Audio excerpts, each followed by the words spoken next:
Vamos a empezar con esta charla dentro de la asignatura de Arquitectura de Software. Tenemos aquí a Pablo Bermejo, que estudió en esta facultad, ¿vale? Y viene ya con más de 20 años de experiencia en el mundo de la arquitectura de software y demás. Y nos va a hablar un poco de todos los cambios que está habiendo actualmente, un poco cómo os afectan y traer un poco de luz en todo esto. Así que, sin más, lo dejo con vosotros. Bueno, voy a tratar de traer algo de luz, no sé, arrojar luz a lo que está pasando. Bueno, a ver, algo importante, lo que voy a decir hoy, lo que vamos a hablar hoy, posiblemente quede totalmente obsoleto al salir. Así es como funciona la inteligencia artificial hoy en día. A mí mismo me va a dar vergüenza escuchar mi charla dentro de un mes, porque las cosas que voy a decir hoy probablemente queden obsoletas dentro de un mes. Así de rápido está cambiando el mundo, así de rápido. Vamos a hablar de conceptos y de ideas que hace un año ni siquiera existían. Vamos a hablar de tecnologías que salieron en enero y que realmente así está el tema. Entonces, bueno, coger lo que voy a decir, son dos horas hablando, es mucho. También lo que espero por vuestra parte es que si queréis me interrumpáis, me hagáis preguntas, porque si no son 2 horas escuchándome. Entonces, bueno, a ver, que está bien, ¿no? Porque vine para eso, pero si queréis pararme y preguntarme, adelante. No, de hecho, es lo que me gustaría. También hay preguntas al final, pero bueno. Entonces, bueno, el título de la charla, que se llama Constraint Oriented Architecture, que es un nombre ahí súper fancy, no existe como tal, no es una terminología que ahora vayáis después de esto y dices, Pablo nos dio una charla sobre Constraint Oriented Architecture, voy a buscarme un libro sobre Constraint Oriented. No existe, me lo inventé. Me lo inventé yo, este concepto, pero me lo inventé con una intención, con un mensaje que os quiero dar. Entonces, bueno, pues un título como cualquier otro, ¿vale? Pues bueno, como decía Pablo, yo también soy Pablo, estudié ingeniería informática, lo que era la antigua ingeniería técnica e ingeniería superior informática, no en este edificio, sino en la Facultad de Ciencias, pero fíjate, a ver, soy viejo, pero no tanto, Labra fue mi profesor. Entonces, bueno, realmente para que veáis como, más o menos para que me ubiquéis, ¿no? Estudié aquí 3 años luego de la superior en Gijón y nada más acabar de estudiar, pues me puse a trabajar. Cuando yo estudiaba, pues la opción era irse a Madrid o nada, porque en Asturias no había nada. Bueno, pues yo tuve la suerte de que justo cuando acabé yo de trabajar empezaron a florecer algunas empresas en Asturias. Empecé a trabajar en una empresa que se llama DXT Technology, no sé si lo habéis escuchado hablar, está en Avilés, pues yo trabajé muchos años ahí. Y hace 5 aproximadamente, durante el COVID, el coronavirus, pues cuando todo el mundo nos mandaron para casa a trabajar, surgió una oportunidad de mercado interesante, que es que el trabajo remoto empezó a ser bastante apreciado. Sí que es verdad que en informática el trabajo remoto siempre existió, de hecho, fuera de España es culturalmente muy aceptado, sobre todo en Estados Unidos, el trabajar en remoto, en España menos, ya sabes, los jefes os quieren al lado, los jefes, el típico jefe que va con las manos detrás por la oficina y mirando a ver lo que está haciendo cada uno. Es muy, muy típico. Pues eso en España, pues bueno, pues con el tema del coronavirus, trabajo remoto cambió un poco y yo aproveché la oportunidad y ahora trabajo para una empresa de software que está en San Mateo, California, en Silicon Valley. Entonces yo soy Product Manager, que vamos a hablar del rol de Product Manager también. Sé que la asignatura es Software Architecture, pero también quiero que veáis cuál es un poco la realidad del mercado, a qué roles podéis optar cuando acabéis de estudiar. Cómo está el mercado, cómo impacta el tema de la IA a la práctica de la arquitectura, al rol del arquitecto, a la arquitectura en sí misma y que lo veáis pues, desde un punto de vista de mi experiencia personal y que, a ver, que no es que sea tampoco, bueno, que yo sea Jean LeCun precisamente, pero os puedo contar algunas cosas de lo que está pasando en el mercado, ¿vale? Jean LeCun es un científico muy importante de redes neuronales. Bueno, ¿qué está pasando? Entonces, a ver, mi objetivo, me vais a escuchar hablar mucho, entonces, Mi objetivo hoy, a ver, algo que está pasando, voy a dar un poco para atrás.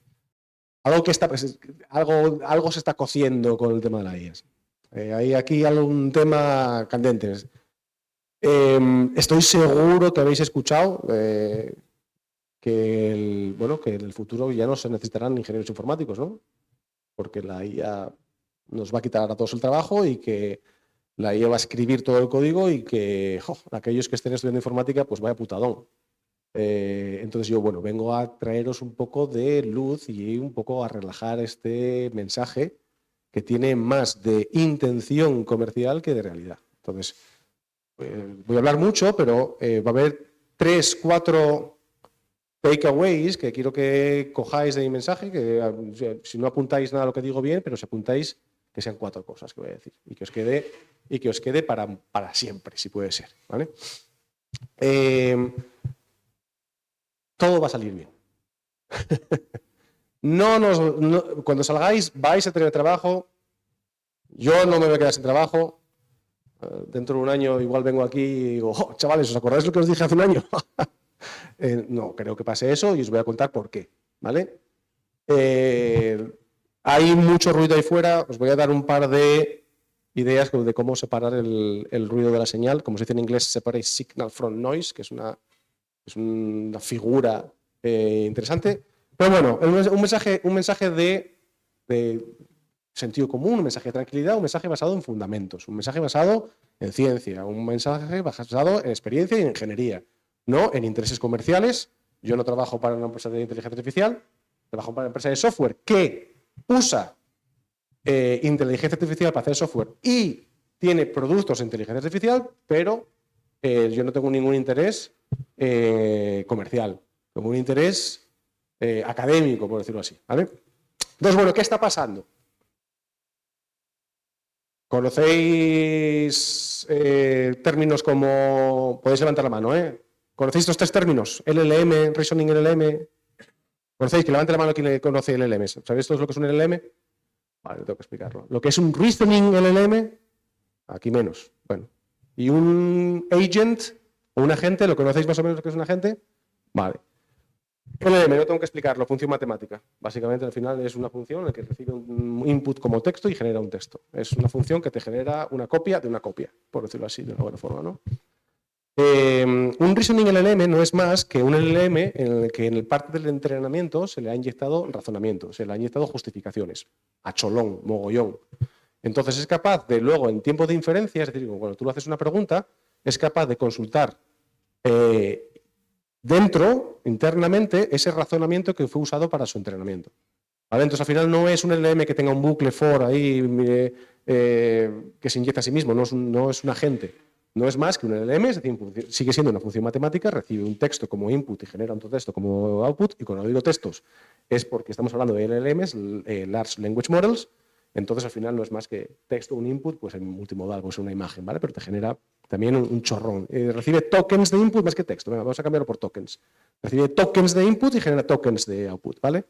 En base a una función estadística, es pura estadística. Muy buena estadística, por cierto. Funciona muy bien, lo sabéis. Y el reasoning en LLM no es más que un LLM en el que en la parte del entrenamiento se le ha inyectado un mogollón de justificaciones y razonamientos. Y luego el propio LLM es capaz de ir a buscar esos razonamientos para generar una respuesta. Vale. Ahora todos los LLMs que probáis, cuando usáis ChatGPT, usáis Claude, usáis Gemini, usáis Qwen, usáis los modelos chinos. Perfectamente, los bajáis local, tenéis un Mac Mini ahí que os sobre, una Raspberry Pi que os sobre y instaláis, perfectamente, son buenos también. Un agente, usáis ChatGPT los modelos. Bueno, la mayoría de los modelos que usáis ahora son todos Reasoning, a no ser que vayáis a la versión 4.1 de ChatGPT, que si no era Reasoning, a partir de la O1 y todo eso son todos Reasoning. Ahora de la 5.2, 5.3 son todos Reasoning. Claude, Anthropic, Sonnet 4.6 y a partir de Sonnet 4, a partir de Opus 4, son todos Reasoning. Todos son Reasoning ya. De hecho, los que no son Reasoning están quedando deprecados. ¿Qué es un agente? Un agente es un programa, software. Es alguien ha decidido escribir un programa, programar algo, un software. Básicamente un agente es meter llamadas a un LLM en un bucle for, en un bucle while, ¿vale? Entonces es, mira, yo quiero que hagas esta tarea. Y entonces la gente tiene un bucle y dice, "Buah, no voy a parar hasta que lo haga". Y entonces ahí, alguien decidió programar una especie de bucle diciendo, vale, el usuario me está pidiendo esto. Ahora voy yo y trabajo durante 5 minutos, 15, dependiendo del grosso de la tarea, pero me voy en bucle hasta que lo acabe. Y coge cada bucle y lo devuelve, ¿vale? Es un programa. Se necesitó a alguien para programarlo, inicialmente sobre todo, porque ahora los agentes se programan a sí mismos, pero bueno, vamos a hablar de eso también. Pero es un programa, ¿vale? No es más que meter llamadas a un LLM en un bucle. While, repeat, for, el que vosotros queráis, ¿vale? Anatomía a grandes rasgos, vale, es un bucle, Pablo, ¿qué significa? Bueno, pues al final tienes un agent runtime, al final si programáis un agente en JavaScript, pues el runtime es Node. Si lo programáis en Python, pues es el runtime de Python, ¿vale? Si lo programáis en Ruby, es el runtime de Ruby. Tiene una parte, pero la parte fundamental es el modelo. Al final la gente lo que hace es llamar al modelo, consultar el modelo varias veces, y una cosa importante es que tiene herramientas. ¿Qué herramientas? Pues llamadas a la API, llamadas a búsqueda de Internet, si utilizáis ChatGPT, en la interfaz web, lo que veis en la web es un agente.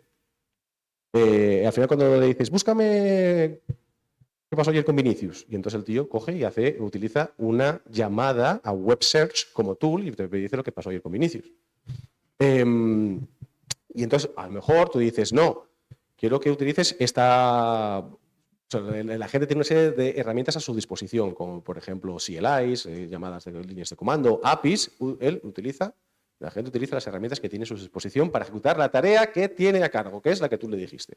Pues entra en bucle, hace llamadas a la web, herramientas a la API, CLIs, al modelo, por supuesto, hace orquestación, tiene memoria, es capaz de, en la tercera llamada del LLM, utilizar la respuesta que utilizó la primera, pero procesada. Bueno, todo eso es un programa, ¿vale? Por ejemplo, un agente. Oye, un agente que te imaginas que es el agente de viajes. La agente de viajes tradicional, pero la agente de viajes en IA. Tú dices que me quiero ir de Asturias o de Austin a Zurich.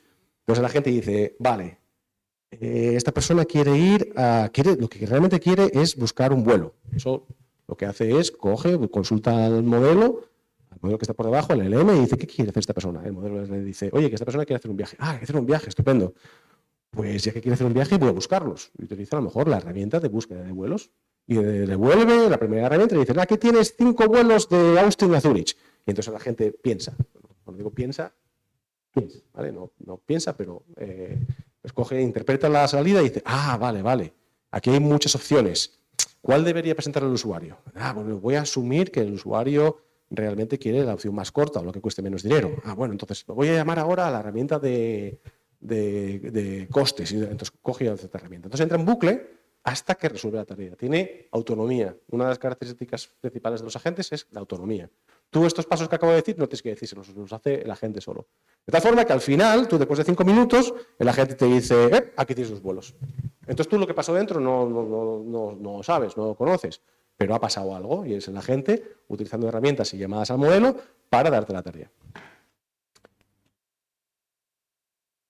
Hay un agente especial, por decirlo, un tipo de agentes especial que yo creo que nos concierne a todos los que estamos en este techo hoy, que es los agentes cuya tarea no es buscarte un vuelo, sino cuya tarea es generar código. Es un tipo de agente en concreto y es el agente más popular. De todos los agentes que podrían existir, que sean agentes médicos, por ejemplo, agentes que te diagnostican o agentes que te interpretan contratos laborales o que te generan leyes, o la industria, por alguna razón, ha decidido que el primer tipo de agentes que, digamos, se comercialice son los agentes que tú le pides que te genere código y te lo genera. Y no es casual.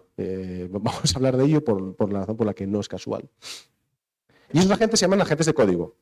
Ejemplos de agentes de código: Cloud Code, Codex, Windsurf, Google Antigravity, Cursor. Son agentes que dices tú, bueno, pues los agentes normal, son los más conocidos, pero porque estamos en la industria, porque todos estamos en el campo de la ingeniería del software, pero los conocemos porque es nuestro, pero tú te puedes a pensar y dices, ¿por qué Anthropic, como OpenAI, por qué le están dando tanto bombo a ese tipo de agentes, esos que generan código? Y no a agentes que te resuelven problemas del análisis de la proteína en el ADN. ¿Por qué? Tiene una explicación, hablaremos sobre ello también, ¿vale? Un agente es como ese amigo tuyo que tienes que es un poco en el espectro de Asperger, que es muy literal, y le dices, es que me explota la cabeza, y te dice, ¿por qué te va a explotar la cabeza? O que le dices, me muero de hambre. No, no, no te mueras, no. O sea, es una persona que es una entidad que es muy, muy literal. O le dices, es que se me cae la casa encima. No, se te cae la casa encima, pero porque es muy literal. Entonces, cuando tú habláis con ese amigo que es muy literal, pues estoy seguro que tenéis cuidado con lo que decís, porque se lo toma muy en serio, ¿no? Pues una gente lo mismo. Tener mucho cuidado con lo que se le dice porque lo toma todo muy en serio. Cuando utilizáis agentes de código, siempre estoy hablando ahora ya, a partir de ahora voy a hablar siempre de agentes de código, ¿vale? Que es lo que nos ocupa aquí. Cuando utilizáis un agente de código, genera código, es decir, al final, recordad, los LLMs no es más que son funciones matemáticas que reciben tokens como input y tokens como output. Esos tokens pueden ser texto, normalmente es texto, o puede ser imágenes también, ¿vale? Por eso, al final, también veis que los modelos generan imágenes. Bueno, los modelos en sí mismos, los agentes, son ciegos, ¿no? Ellos no, tú le pasas una web, un enlace a una web y no ven lo mismo que tú. Ellos ven el código que hay por detrás, ¿no? Entonces, cuando le dices a un agente, arréglame los problemas de diseño de esta web, entonces yo te voy a decir, bueno, sí. Entonces empieza a alucinar un poco porque realmente no sabes a qué problemas de diseño te refieres. Si le pasas una captura de pantalla, mejor, porque, bueno, pues es capaz de interpretar la captura de pantalla. Y son muy cabezones, tienen mucha confianza en sí mismos, incluso cuando están equivocados, tienen mucha confianza en sí mismos. Entonces, esto es un agente. Hasta aquí una introducción pequeña de lo que es un agente de código. Es un programa que genera código basado en LLMs. Vale. ¿Conocéis a este señor? Este señor es el jefe de Anthropic, el dueño, bueno, no es dueño, es el CEO, es el consejero delegado. Los dueños somos los accionistas. Este señor y otros, como por ejemplo el propio Satya Nadella, que es el CEO de Microsoft, o incluso, ¿qué más? A ver, ¿cómo se llama? Yuan Gen, el dueño, bueno, no es dueño, el CEO de Nvidia. Estoy seguro que habéis escuchado que en el futuro no se necesitan ingenieros, porque el 100% del código lo van a escribir agentes. Y esto, pues, es un mensaje tan creepy como el propio paisano este. Entonces, el mensaje que es tan interesante que llega a las noticias y llega a vuestros familiares. Y seguro que, no sé, decídmelo vosotros, que tenéis conversaciones con vuestros amigos y familiares diciendo, madre mía, ingeniería informática, ¿pero para qué? Sí, la IA lo va a hacer todo en... Bueno, a este señor le interesa mandar este mensaje. Quiero que sepáis, y la primera parte de esta presentación que os voy a dar, el takeaway que quiero que os llevéis a casa es este. Tenéis que desarrollar un espíritu crítico, tenéis que desarrollar una capacidad crítica para ser capaces de separar el ruido de las señales. Ruido. Un señor en una conferencia con inversores diciendo, no os preocupéis, mi producto es el mejor del mundo, podéis enchufar aquí millones de inversión, es tan bueno que mi producto va a hacer a los desarrolladores innecesarios. Eso es ruido. Tenéis que fijaros dónde lo dijo, cómo lo dijo, por qué lo dijo. Lo dijo en una conferencia o lo dice normalmente cuando habla con inversores. Él lo que quiere es, no se me ocurre una palabra en español, pampear el stock, pampear las acciones. Él lo que quiere es generar esta sensación en el mercado de que su producto es único, su producto es el que invierta en mi producto tiene el futuro asegurado. Eso es ruido interesado, ruido comercial. La señal es que sí que es verdad que este señor está construyendo un producto muy interesante. Este señor está construyendo una herramienta que está cambiando la forma en la que nosotros trabajamos y una herramienta en la que tenemos que aprender. Los que estamos en este techo, los que tenemos una serie de educación basada en fundamentos y educación basada en una academia fuerte como es en la Universidad de Oviedo, cuando escuchamos esto, yo por lo menos, después de haber desarrollado un espíritu crítico, pienso, estoy seguro yo de eso. Entiendo por lo que lo dice, pero yo personalmente, mucha gente no estamos seguros de por qué lo dice. A ver, es que ¿usáis normalmente Cloud Code o Codex o lo usáis normalmente? Yo lo uso bastante. No sé si os pasa lo mismo que me pasa a mí. Yo cuando estoy en una sesión, imaginaos, a lo mejor de 1 hora, yo utilizo Codex y Cloud Code, utilizo los dos. Codex en el personal y Cloud Code en el trabajo. Después de una sesión larga, utilizando un agente de código, tengo la sensación de haber estado usando TikTok. O sea, ¿sabéis el chute de dopamina que os da TikTok y Reels? Además, estoy seguro que os pasa como a mí, que notáis físicamente cómo la dopamina os llega. Con Cloud Code, después de una sesión larga, a mí me pasa, yo tengo la misma sensación. Tengo la sensación de un prompt más. Venga, otro prompt. Venga, voy a tirar otro prompt. Y además, es curioso porque si os fijáis en las últimas frases de los agentes como tal, oye, si quieres te hago yo esto, ahora te lo sugiero. Y dices tú, hostia. Cuando desarrollas espíritu crítico te das cuenta de que eso no es casualidad. O sea, no es que el LLM está diseñado para ser agradable contigo. No. Alguien programando Cloud Code y Codex tuvo que decir, se sentó allí y dijo, bueno, la última frase de la iteración con el usuario tiene que ser invitarle a más. O sea, hay alguien que ha diseñado eso conscientemente. Y la razón, que yo pienso mucho sobre esto, es las grandes mentes tecnológicas que fueron entre el 2010 y el 2020, que Mark Zuckerberg, vamos a darle caña un poco al pobre Mark.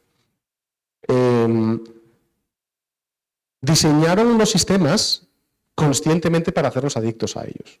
Lo que nos pasa con Instagram o lo que nos pasa con TikTok, conscientemente. Es decir, es algo que es un hecho. Es decir, hay gente en juicios y hay gente que podéis ver declaraciones públicas en las que gente que dice que conscientemente sus sistemas fueron diseñados para generar ansiedad, generar FOMO y que la gente esté enganchada a la plataforma. ¿Quién nos dice que las nuevas mentes brillantes del 2025 en adelante no van a hacer lo mismo? No, esta vez lo hacen todo por la humanidad y que la humanidad se salve con inteligencia artificial. No, yo creo que no. A mí la sensación que me está dando después de usar Cloud Code después de 3 horas es que estuve usando TikTok.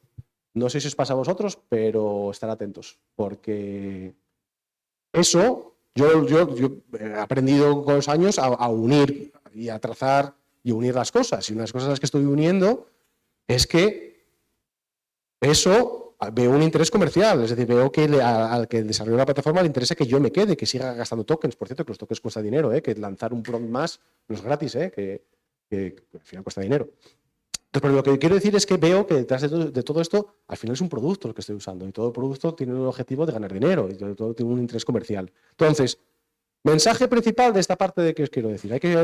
Me gustaría que desarrollarais un pensamiento crítico, un espíritu crítico para ser capaces de separar el ruido de la señal. ¡Un ruido! Ingenieros de software, estáis jodidos, os vais a quedar sin trabajo. Eso es ruido, ¿vale? Señal.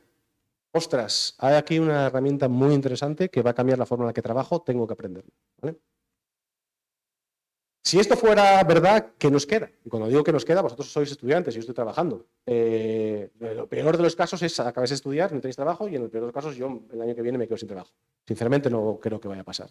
Os voy a lanzar un mensaje de tranquilidad de por qué creemos que no va a pasar. Por muchas razones, muchas. Mira, por ejemplo, una de las cosas que a mí me gusta hacer en este ejercicio del pensamiento crítico es que para mí y para mucha gente la ingeniería del software no es escribir código. Son dos cosas. Una es un subconjunto de la otra, ¿no? Escribir código es la última fase después de un proceso largo de plantear un problema, de plantear una solución, replantearse el problema otra vez, iterar, diseñar, pensar en varias dimensiones. Por ejemplo, vosotros sois alumnos estos entran en el contexto de la asignatura de arquitectura del software. Una de las cosas que hace el arquitecto del software es pensar en muchas dimensiones. Pensar en la dimensión temporal. Vale, yo programo ahora y lo entrego dentro de un mes. Pero esto hay que mantenerlo durante los años. ¿Y cómo van a evolucionar? Las herramientas que voy a utilizar se deprecan, se quedan obsoletas. ¿Cómo va a evolucionarlo? Esto lo he diseñado para 100 usuarios. ¿Qué pasa si tengo 2000? Esto, a lo mejor dentro de 5 años se descubre una vulnerabilidad importantísima en una de las tecnologías que estoy usando. Entonces, los arquitectos de software piensan en varias dimensiones. Una de las dimensiones en las que piensan es el tiempo. Es cómo va a crecer esto durante el tiempo, cómo se va a mantener. También otra dimensión en la que se piensa es cómo voy a hacer yo diseñar un sistema para que cuando se caiga no me despierten a las 2 de la mañana una llamada diciendo que el sistema se cayó. ¿Qué pasa? A mí me ha pasado. Al final todos los ingenieros de software estamos de alguna forma u otra en algún momento de nuestras vidas on call, ¿vale? Manteniendo el producto que hemos creado. Entonces, ¿cómo hacer? Intentar diseñar un sistema que sea resiliente y que sea robusto suficiente para que no pasen estas cosas. O como, por ejemplo, diseñar un sistema en el que los cambios continuos del mundo no signifiquen que yo me agobie, madre mía, tengo que refactorizar esto, pero está diseñado de tal manera que refactorizar esto es un coñazo. Sin embargo, cuando lo diseñas bien, con Domain Driven Design, con Bounded Context y con toda esta serie de principios, bueno, pues eso es ingeniería.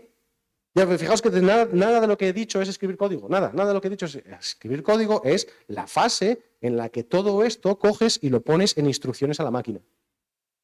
¿Qué pasa? Que es esa fase la que se está automatizando, es esa fase en la que se está, digamos, comoditizando, es esa fase en la que ya no necesito yo gastar tiempos escribiendo, pulsando las teclas, porque lo hace una máquina por mí. Pero toda la parte anterior, eso es ingeniería del software y eso no va a desaparecer. Y no lo digo yo, lo dice este señor, que me vais a escuchar hablar de él mucho hoy. ¿Lo conocéis? Es Grady Bush. Vale, no lo conocéis físicamente, es decir, si os pongo la foto, no. Pero ¿habéis oído hablar de él? ¿De Grady Bush? Voy a darle un gusto a Pablo, decirle que sí. Grady Bush es uno de los creadores de UML, el lenguaje de unificado modelado. Una anécdota que me gusta, no, esa anécdota que me hace gracia. Yo cuando estudié aquí, en el año del 98 al 2001, Grady Bush ya formaba parte del plan de educación. Es decir, yo estudié a Grady Bush, yo di el UML. Y yo cuando lo estudié me pareció, madre mía, esto, bueno, pues Grady Bush, pues no sé, será alguien del año 1900, pues no, que lo inventó y estoy aquí yo estudiando. No, Grady Bush, cuando yo estudiaba en el 98, estaba todavía reinventando el UML. Es decir, es para que veáis que muchas veces los planes de estudio que tenéis son súper modernos. Y en informática en esta escuela tiene una tradición especial en inyectaros conocimiento actual, ¿vale? Bueno, Grady Bush, que sabe más de esto que yo y que ha estado en la industria más de 40 años, dice, esto no es la primera vez que pasa. Esto no es la primera vez que pasa que viene algo, un cambio tecnológico y que se crea un miedo en el ambiente de que los ingenieros de software van a perder el trabajo. Ya pasó, esto va a sonar súper viejuno, pero esto ya pasó antes, cuando se programaban, hace muchos años, se programaba en ensamblador, casi en código máquina. ¿Qué pasa? Llegó el compilador, una empresa que seguramente no habéis oído hablar de ella, que se llama Borland, inventó el compilador. El compilador básicamente lo que hace es traducir, un traductor, por decirlo así, de un lenguaje de alto nivel al lenguaje máquina. Cuando llegó el compilador, la gente dijo, hemos perdido el trabajo. Perdido el trabajo porque ahora el compilador va a hacer mi trabajo. Ahora es el compilador el que genera el código. Bueno, yo, que era un experto y que había desarrollado un arte en escribir código máquina, ahora me traen la cosa esta que va a hacer tal. ¿El compilador quitó trabajos o generó más trabajos? El compilador generó más trabajos. Entonces, lo que estamos viendo, por cierto, no sé si habéis visto una película que se llama Hidden Figures, que es la de las matemáticas estas de la NASA que trabajaron en una de las misiones Apolo para mandar a la Luna. Al principio la programación era una cosa, históricamente, una cosa de chicas, eran las operadoras, las matemáticas, y programaban casi manualmente. Entonces, en la película se cuenta cómo llegó una máquina y la llamaban la IBM. Y la IBM venía con una cosa que se llamaba Fortran, que era un lenguaje de programación. Entonces dijeron todas, madre mía, nada, despedidas todas. Y lo que se cuenta en parte de la película, de una forma muy tangencial, pero si escarbáis en la historia es muy interesante, es que toda esa gente aprendió, en vez de hacer cálculos a mano, aprendió Fortran y se necesitaron más personas haciendo ese trabajo. Entonces, hay una serie de ejemplos históricos que no hay que inventar, que están ahí, y que si somos capaces de separar el ruido de la señal, vemos esas señales de que realmente la historia nos está contando de que esto ya pasó y que en realidad no va a haber ningún problema. Eso no quita que el tipo de disrupción que está sucediendo ahora es mayor que eso, ¿vale? y acompañada de un ruido brutal que no hemos visto antes, sobre todo porque las empresas están gastando millones de euros y de dólares en chips. Es decir, Anthropic, este señor tan creepy, le interesa decir, ¿no?, todo eso porque hace 3 meses se gastó 500.000 millones en chips de Nvidia. Y entonces él tiene que darle salida a eso. Es decir, él quiere que todos vosotros y que yo gastemos tokens. Lo necesita porque es la forma de recuperar su inversión. Entonces sus mensajes son esos. Ahora bien, gente como nosotros en el ámbito de ingeniería y en el ámbito científico somos capaces, ¿verdad?, de separar eso es ruido de las señales. Ruido es, nos vamos a quedar sin trabajo porque la gente va a escribir, porque la IA va a escribir código. La señal es interesante, dámelo, lo voy a utilizar para hacer mi trabajo mejor. Hay una herramienta. Y Grady Bush dice, pues sí, pero que esto ya pasó. Y realmente lo que está pasando no es más que la historia repitiéndose a sí mismo. La historia, y es una frase que me encanta de Grady Bush, voy a utilizarlo hoy varias veces, la historia de la ingeniería del software no es más que una historia de seguir elevando el nivel de abstracción. Pasó cuando hemos pasado de programadores, ingenieros, voy a utilizar el término programador, desarrollador y ingeniero de software totalmente aleatoriamente, porque hablar de los tres en separado da para 2 horas de charla, ¿vale? Entonces, de que hay diferencia en cada uno y no es el objetivo hoy. Entonces, lo voy a utilizar de forma intercambiada. Los programadores se movieron de trabajar a nivel de mover bits de un sitio para otro y de cálculo de bits, se movieron a trabajar con una abstracción por encima, que son los registros, que son las memorias el unlock de la memoria, estructuras de datos. Por ejemplo, pensar, un ejemplo muy claro de lo que es una abstracción, que lo voy a utilizar mucho hoy también. Una abstracción en el sistema operativo, una carpeta. Una carpeta es una abstracción para que nosotros, con nuestros modelos mentales de humanos, entendamos lo que es compartimentar información. Pero tú cuando vas al hardware, al disco duro, y cuando lo sacas de aquí, no hay carpetas. O sea, el disco duro no está organizado en carpetas. El disco duro está organizado en segmentos de partículas magnéticas orientadas hacia una dirección o a la otra. Lo que pasa es que el sistema operativo lo que ha hecho es crear esta abstracción de carpetas para que tú no tengas que trabajar a este nivel tan bajo, ¿vale? Entonces, y para que lo entienda todo el mundo. Pues con la programación ha pasado lo mismo. La programación al principio movíamos bits de un lado para otro, las transacciones eran bits y luego surgieron que las abstracciones eran el recolector de basura o una estructura de datos o un objeto, la orientación a objetos. Vale. ¿Qué está pasando ahora? Pues que estamos elevando la abstracción todavía a un nivel más. Ya no estamos hablando, el lenguaje ya no es de algoritmos o ya no es de estructura de datos, ahora el lenguaje es de prompts, el lenguaje es de MCP servers, el lenguaje es de skills. Todo eso se está convirtiendo, lo estamos viendo en vivo, en las nuevas primitivas de programación. Cuando digo primitivas, hablo de los elementos fundamentales de los niveles de abstracción nuevos. Es decir, de aquí a 10 años, lo vais a seguir hablando seguramente, igual que hablamos de bits hoy, vais a seguir hablando de estructuras de datos y de objetos y de esas cosas, pero el nivel fundamental, la abstracción fundamental ya no va a ser tan bajo, ahora va a ser más alto. Oye, ¿qué prompt? ¿Cómo es la estructura de tu prompt? Pero bueno, utilizas un skill y ¿qué skills utilizas? Y después, ¿cuántos subagentes utilizas? Pues esa gente, vale. ¿Y este prompt está optimizado para tokens o no está optimizado para tokens? Esas van a ser las nuevas primitivas y figuras con las que vamos a trabajar, ¿vale?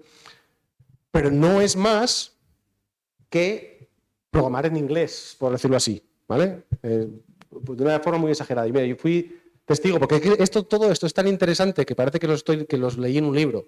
Y es que no lo leí en un libro, es que vais a Twitter y está pasando, vais a Reddit y está pasando, vais a las redes sociales y esto que os estoy contando está pasando. Yo lo que hago es ir ahí fuera, escuchar, aprender, mirar y venir a apuntarlo, razonar, utilizar mi pensamiento crítico y de repente Laura un día me dice, oye, ¿quieres venir a hablar de ello? Pues claro, yo no estudié inteligencia artificial.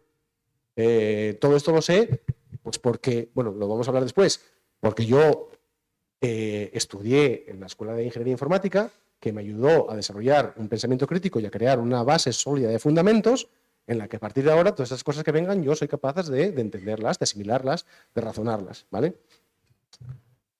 Programar en inglés, que es lo que yo digo, fui testigo de una conversación en Twitter bastante interesante. Programar en inglés. alguien dijo, no, a partir de ahora todo, es nada, vas allí y sueltas un chorrón ahí en inglés y eso es la programación. Y alguien dijo, bueno, a ver, no, recuerda que los agentes y los LLM son un poco Asperger, son un poco literales, son un poco tal y realmente, pues al final tienes que tener un poco cuidado tienes que ser muy estructurado en lo que dices, ¿no? Entonces hubo un debate y la gente dijo, sí, es verdad, sí. Al final no es inglés puro, no es que vayas ahí, porque el lenguaje natural es muy ambiguo en sí mismo. Entonces no se sacan buenas instrucciones de un lenguaje natural, tienes que estructurarlo un poco, ¿no? Y entonces alguien dijo, sí, es verdad, no es inglés un poco masajeado, es inglés estructurado. Y alguien dijo, Grady Bush contestó, inglés estructurado, o sea, un lenguaje de programación. Y es que es verdad. No es inglés puro, digamos, que es muy ambiguo, es inglés estructurado. Y dijo, ¿ves lo que yo decía? Un lenguaje de programación. Entonces estamos programando a otro nivel. Simplemente lo que está pasando es que estamos elevando el nivel de abstracción. ¿Vale? Podéis interrumpirme, si queréis. Queda 1 hora y media por delante. ¿Qué significa todo esto para la arquitectura del software? Vale, hemos hablado hasta ahora. Mensaje principal de esta primera parte. El mensaje principal es, voy a aprender a separar el ruido de la señal. El ruido es, hay unos intereses comerciales de empresas que ganan dinero y que están gastando dinero, intereses comerciales en que yo utilice su producto, que además su producto se parece mucho últimamente a TikTok y me hace generar ahí un poco de ansiedad incluso, ¿no? Y quieren que me enganche, quieren que yo sienta FOMO. ¿Para qué? Para que lo use. ¿Para qué? Para que gaste dinero. ¿Para qué? Para que ellos ganen dinero. Entonces hay un poco de ruido en todo esto que vais a ver. Hay un interés comercial. La parte de señal, insisto, es que hay una herramienta súper potente, muy buena, que está cambiando la forma en la que trabajamos y que tenemos que aprender a usarla. ¿Vale? ¿Cómo afecta esto a la arquitectura? Bueno, pues hay una frase de Grady Bush también que me gusta mucho, que cómo define él la arquitectura de software, no sé si Pablo o Labra lo habrán utilizado con vosotros, que es toda arquitectura es diseño, pero no todo diseño es arquitectura. Arquitectura es básicamente decisiones de diseño significantes, importantes. ¿Dónde esa significancia o esa importancia se mide en el coste del cambio? Os voy a poner un ejemplo. Ejemplo, yo estoy desarrollando una aplicación y tomo una decisión. Es decir, imaginaos que estoy desarrollando el Airbnb de casas rurales de Asturias, solo exclusivo de casas rurales de Asturias, ¿vale? Y yo decido utilizar una librería para hacer un cálculo en concreto, un cálculo de matemática. Y voy a GitHub o voy a NPM y descargo esa librería. Es una decisión de diseño, podría haber utilizado otra, ¿no? Y diseño un poco el software, digamos, las entidades, ¿no? Es decir, al final, cuando hacéis arquitectura de software, hay un ejercicio de diseño de separación de entidades, en lo que llamamos el Bounded Context of Domain Driven Design, arquitectura hexagonal, una serie de prácticas y de técnicas, ¿no? Y luego, pues tomo una serie de decisiones en base a esa librería. Bueno, entonces, por lo que sea, imaginaos que yo me equivoco y que cambio y que no ha funcionado bien. Hay un bug, o no ha funcionado bien, o no escala, o he tomado una decisión de diseño mala. O tengo que hacer una pequeña refactorización de código. Las entidades que he diseñado o las tablas en la base de datos que he diseñado no está del todo bien, no funciona, tengo que rehacerlo. Ese rehacerlo me lleva un coste de tiempo. Yo tengo que pensar y rediseñar y reimplementar. Es un coste que me lleva, es un cambio que me lleva tiempo.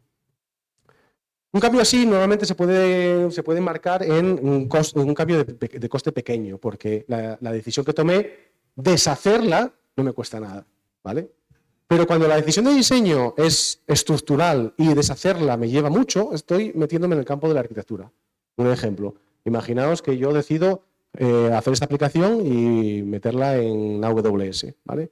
Y diseño un sistema en el que el UI lo hago en React y después CloudFront Distribution y US3 para el UI. Pero voy a hacer también React Server Components, los voy a ejecutar en funciones Lambda y la función Lambda a DynamoDB. Decisión un poco más. Veo que mi aplicación tuvo más éxito de lo que yo pensaba y que no escala bien. Se cae cada 2x3 y tal. Entonces tengo que deshacer alguna decisión de diseño que hice, ¿vale? Y decido pues no hacerlo en funciones lambda, hacerlo en una máquina virtual EC2 y ponerle una cola de mensajes para procesar. Eso realmente no me va a llevar poco tiempo, eso me va a llevar tiempo. Digamos que la decisión de diseño es significante. Es decir, deshacer esa decisión que tomé al principio me va a tener cierto coste. Es decir, me estoy metiendo en el campo de la arquitectura. Es un poco de ejemplo para que veáis por dónde van las diferencias. ¿Vale? ¿Cuál es la perspectiva de lo que está pasando ahí fuera? Yo trabajo en una empresa de software. Como os decía, lo que hacemos es software de banca y software de seguros. Bueno, software de seguros sobre todo. Esto es una... ¿Habéis oído hablar de OpenCloud y de CloudBot? ¿No? ¿No habéis oído hablar de CloudBot, este bot que instalas en un Mac Mini, que le das permiso a tus cuentas y te gestiona el correo, los viajes? Bueno, pues es un agente, un agente de código. No, perdón, no de código, al contrario. Es otro tipo de agente. Es un agente que no genera código, es un asistente personal. Si habéis visto Iron Man, es Jarvis directamente, ¿vale? Entonces es literalmente Jarvis. Bueno, pues el chico que lo desarrolló, que es un chico de Austria, pues habla de ello abiertamente, no miró ni una línea de código. Lo que sacó, lo tenéis en GitHub si lo queréis usar, yo lo usé, después de usarlo lo desinstalé, en cuanto vi que me respondía, lo desinstalé, me dio mucho cringe y lo quité. Pero bueno, dicen que es potente, ¿vale? Yo no os lo puedo decir porque no me dio buenas sensaciones. Bueno, el tema es que este chico dice que no miró para el código, ni lo revisó. Producción, ¡boom! ¡Hala! ¡Pa'lante! Vale, bien, esto va en línea con lo que decía Darío Amodei del 100% del código se genera por día. Bien. Este ejemplo que estoy poniendo aquí es Airbnb, un software engineer de Airbnb. Dice que el 99% del código está generado por LLMs. Sí, también me lo creo, sí. Personalmente en mi empresa estamos llegando a estos niveles. No, a ver, no estamos en el 100% ni el 99%, pero sí, estamos en niveles altos de generación automática de código a través de LLMs. ¿Vale? Pero recordad, estamos hablando de la generación de código. La generación de código es un paso de muchos que significa la ingeniería del software. ¿Vale? Es interesante porque si os ponéis a investigar las Cloud Code, las nuevas versiones de Cloud Code, las nuevas versiones de Codex, son generadas por Cloud Code. Estamos llegando a un punto en que la inteligencia artificial se genera a sí misma. Las últimas versiones de Cloud Code, hay una serie de plugins y de funcionalidades adicionales en Cloud Code y en Codex. Anthropic y OpenAI son abiertamente honestos con esto. No, está 100% generado por Cloud Code. Es decir, Cloud Code se está escribiendo a sí mismo. Codex 5.3, que es la última versión de la inteligencia artificial de OpenAI, ha sido 100% generada por OpenAI, por Codex. Es decir, los agentes de código se escriben a sí mismos y las inteligencias artificiales se están generando a sí mismas. Por eso os decía antes que el primer caso de uso de agentes a nivel de escala mundial es agentes que generan código, no es casualidad.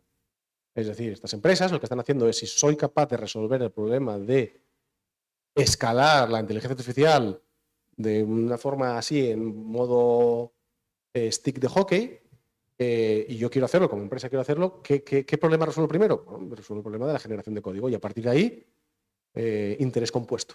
Es decir, la siguiente versión, se genera a sí misma, esa versión se genera a sí misma, la siguiente versión es generada por la anterior, la siguiente por la anterior, la siguiente por la anterior, y escala de forma casi exponencial, de una forma que nuestra mente casi no puede comprender. Por eso os decía que generar agentes de código, crear agentes de código, no es un movimiento aleatorio de estas empresas, lo hacen precisamente para ser capaces de resolver esta escala. Pues sí, esto es verdad que en muchas empresas cerca de más del 90% del código se está generado con IA. Pero, bueno, como os decía antes, vale, me parece bien. A mí como arquitecto, como ingeniero de software, como product manager, me parece bien. Sé que eso es una parte, el 90% de lo demás, que es ingeniería de software, lo tengo que seguir haciendo. Es interesante también, para que veáis cómo separar el ruido de la señal. Dario Amodei, CEO de Anthropic, dice que en el futuro pues, no se van a necesitar ingenieros de software. Todo. Es más, si escucháis al CEO de NVIDIA, a Juan Yen, lo dice abiertamente. No, ¿escribir código de qué? La guía lo va a ver. Recuerda que hay un interés. Es curioso porque si ahora mismo, después de que acabe la charla, o ahora mismo vais y entráis en la página de Anthropic o de NVIDIA o de OpenAI y buscáis las posiciones de trabajo que tienen abiertas, necesitan cientos de ingenieros de software.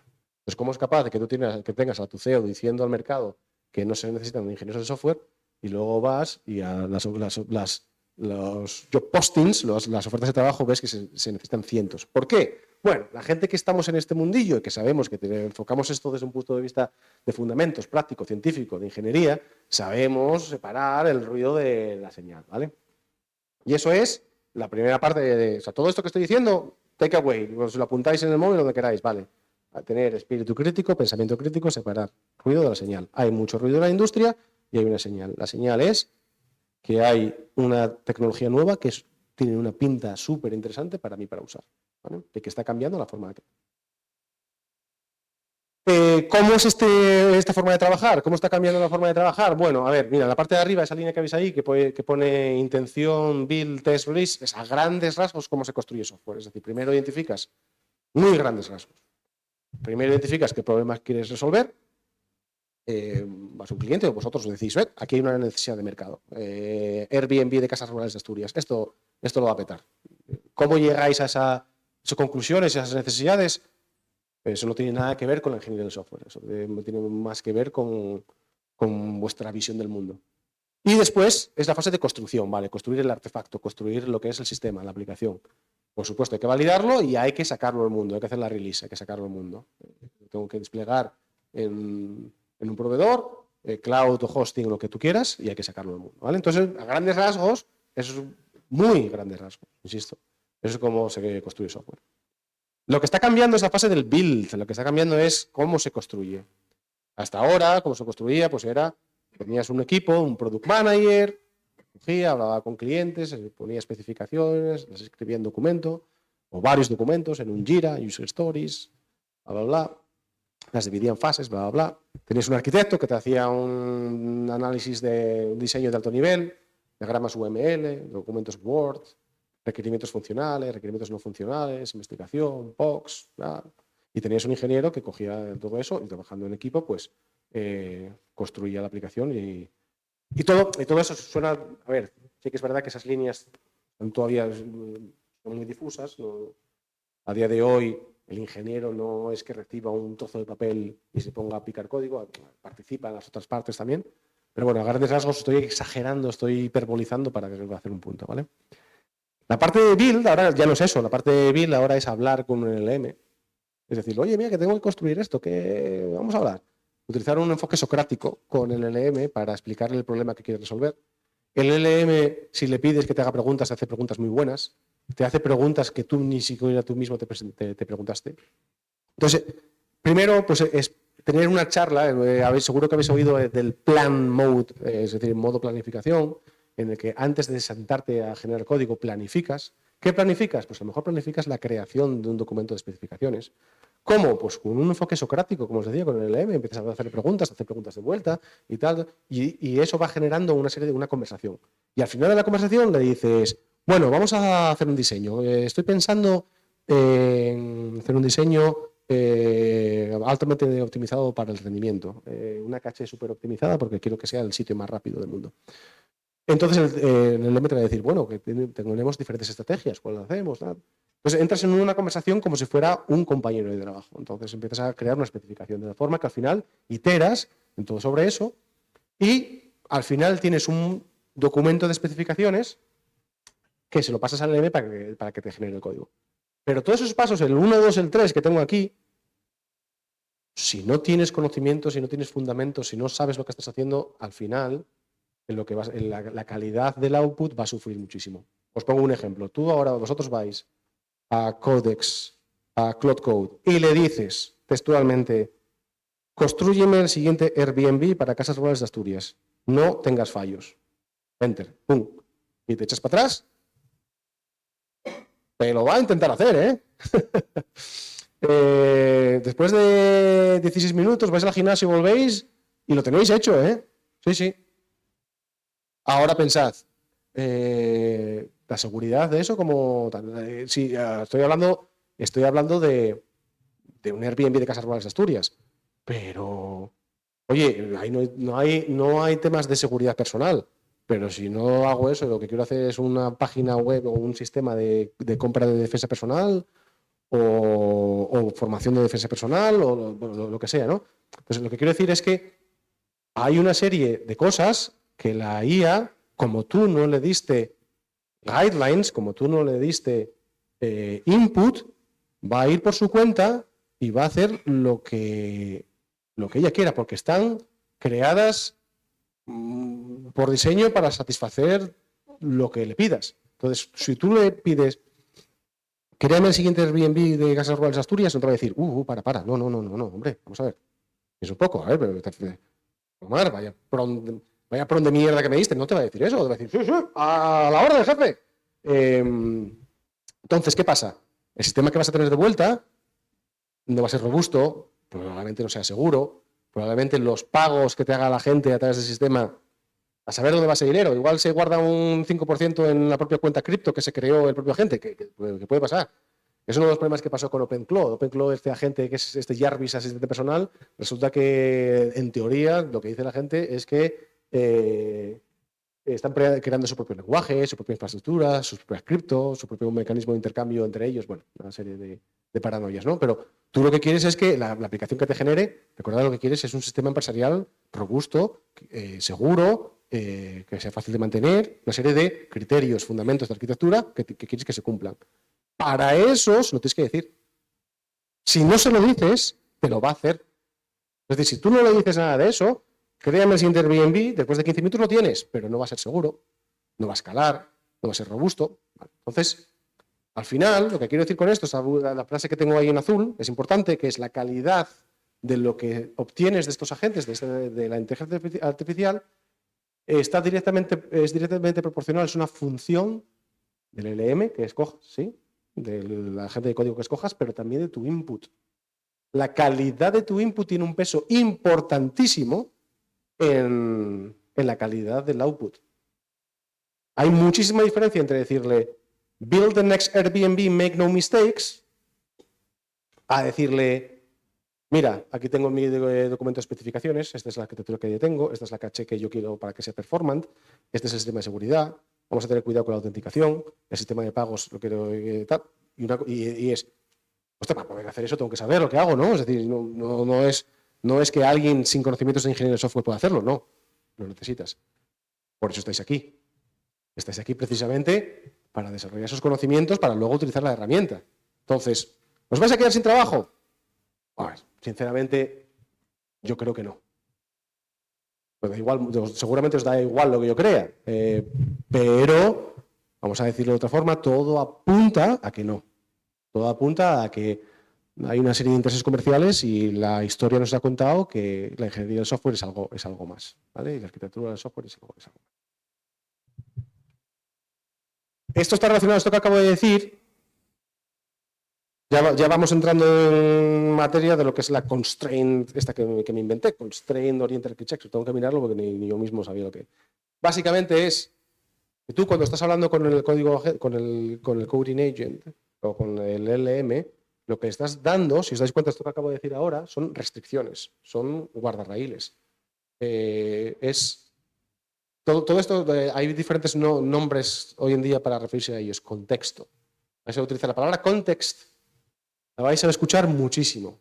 Porque los agentes de código toman decisiones inteligentes por su cuenta.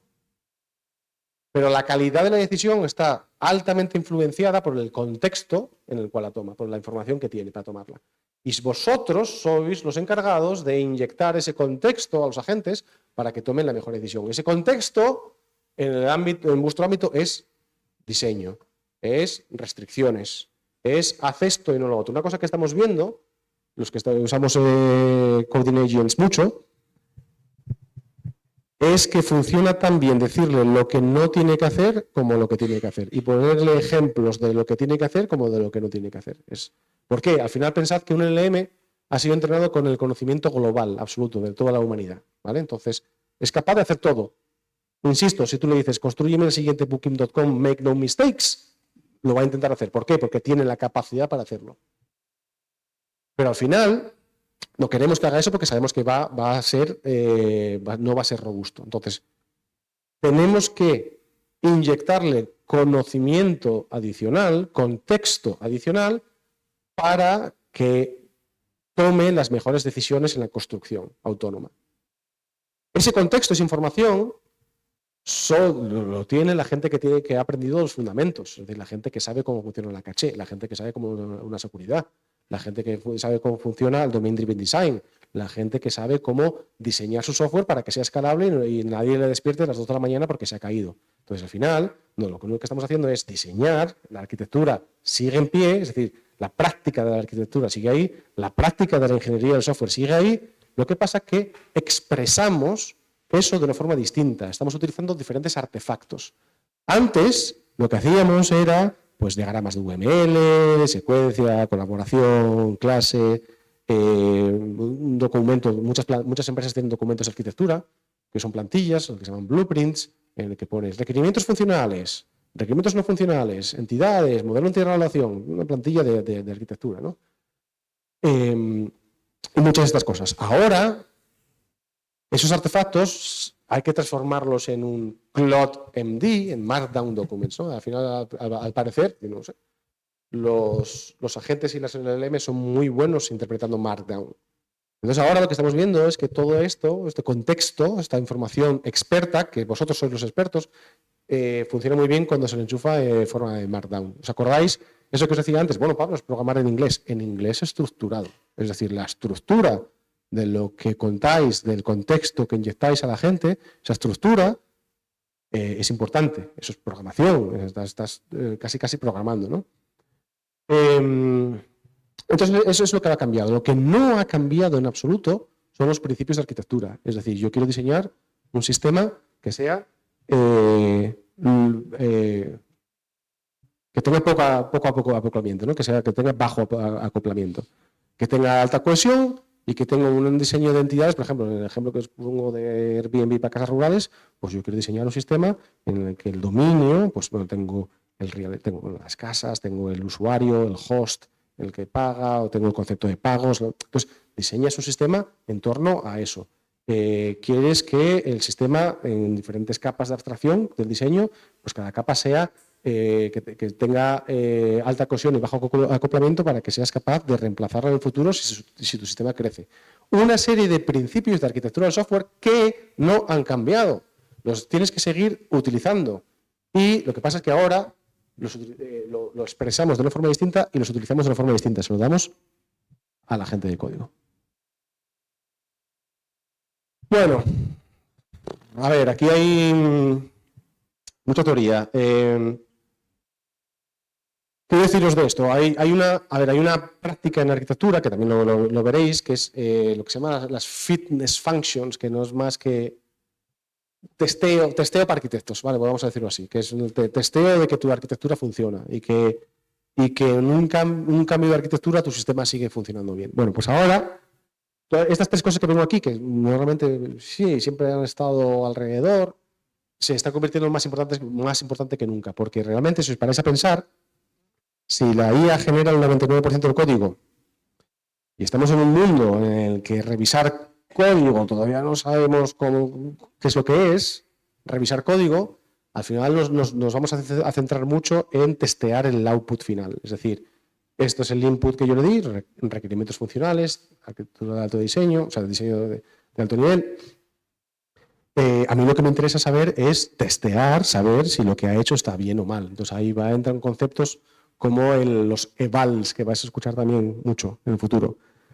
Cómo evaluar que el sistema funciona. Es decir, quality assurance, testing, todos esos trabajos no se van. Hay muchas teorías y insisto que yo personalmente creo en esto, que es que precisamente todo ese trabajo se va a doblar. Se va a crear más software se van a necesitar más testeos, se necesitará más quality assurance, precisamente por todo esto. ¿Vale?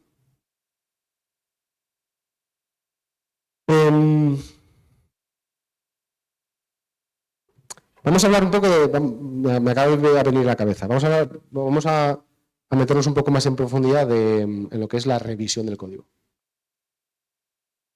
Como os decía antes, hay mucha gente que dice que está generando el 99-100% del código y ni lo miran. Bueno, uno de los problemas que tuvo OpenClaw, que es este programa que os decía antes, este Jarvis, creado en enero, que es open source y que lo podéis usar, es que la persona que lo hizo dice abiertamente que no miró el código. Bueno, pues tenía unos problemas de seguridad brutales, absolutamente brutales. No, creo que no es sorpresa, ni es sorpresa para él. Es decir, normal, no miré para el código. Hay un chico en Málaga, bueno, en Málaga sabéis que hay una oficina de Google muy importante, muy interesante, especializada en seguridad. Y es porque Google adquirió una empresa que surgió en Málaga hace muchos años que se llama Virus Total.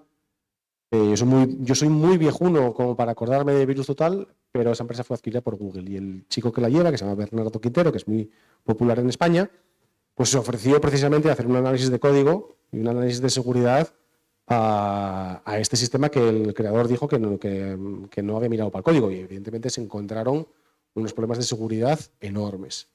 Normal, no, el chico no miró para el código. Entonces, mirar el código se está convirtiendo en un debate casi filosófico en las empresas. Es, ¿miro el código, lo reviso o no lo reviso?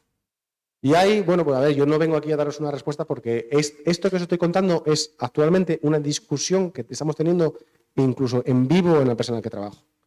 La de ayer mismo es, con toda esta cantidad de código que estamos generando, de forma automática, ¿qué significa revisar código ahora? Realmente no nos da la vida para revisar todo el código que está generando la inteligencia artificial. Antes, lo que se hacía, el proceso era muy sencillo. Teníais un proyecto, hacéis una pull request en GitHub, una pull request de código que habéis escrito vosotros, razonable, ¿vale? Y alguien cogía y revisaba el código. Y entonces revisaba el código, lo leía y decía, esto está bien, esto está mal, cámbialo, ¿vale? ¿Qué pasa? Pues como una persona, pues la siguiente revisión igual venía dentro de un día o dentro de 2 días. Ahora, los proyectos internos, es decir, como los de software nuestros y los de open source, veis que están inundados de pull requests. O sea, no dan abasto. Hay tantas peticiones, hay tanto pull request. El pull request es pedir un cambio al código fuente, ¿no? Hay tantas contribuciones de código fuente, como si vais a GitHub y exploráis, no sé, React, Node, vais a ver que están inundados en contribuciones, no dan abasto. El equipo de mantenimiento, que no son más que 5 o 6 personas, no dan abasto en revisar todo eso.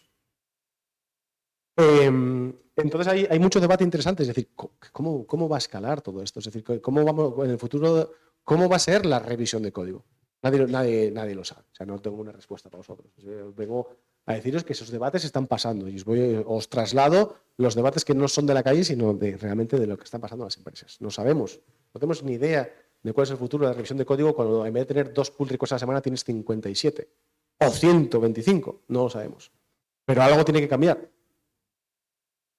Posiblemente la IA revisando posiblemente la IA revisando su propio código, no lo sé. No lo sabemos. Pero algo está cambiando.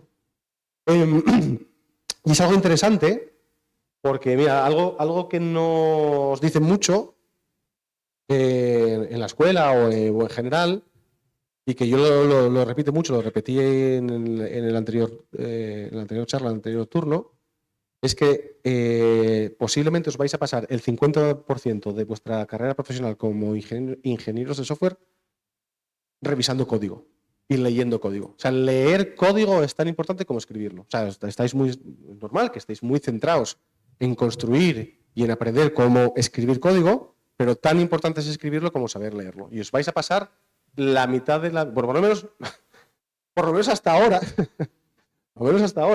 los ingenieros de software se pasaban el 50% del tiempo leyendo el código de otros. Leyendo el código de un compañero que hizo una contribución y que tiene que revisar si está bien o no o si va a romper el sistema. ¿Cómo sabes si va a romper el sistema? Leyendo el código. Es capaz de como si leyeras español o como si leyeras inglés. Entonces, los agentes, fijaos cómo empecé esta charla diciendo que los agentes actuales están optimizados para escribir código. ¿Los agentes actuales están optimizados para leer código? Sí, también están optimizados para leer código, pero para leer código de una forma crítica, como te lo puede hacer tu compañero, decir, te equivocaste, esta parte de aquí no está bien, vea, esta línea de código, aunque no te lo creas, va a causar un bucle infinito bajo esta condición. Hostia, no me di cuenta. ¿Es capaz un LLM y un coding agent de hacer eso?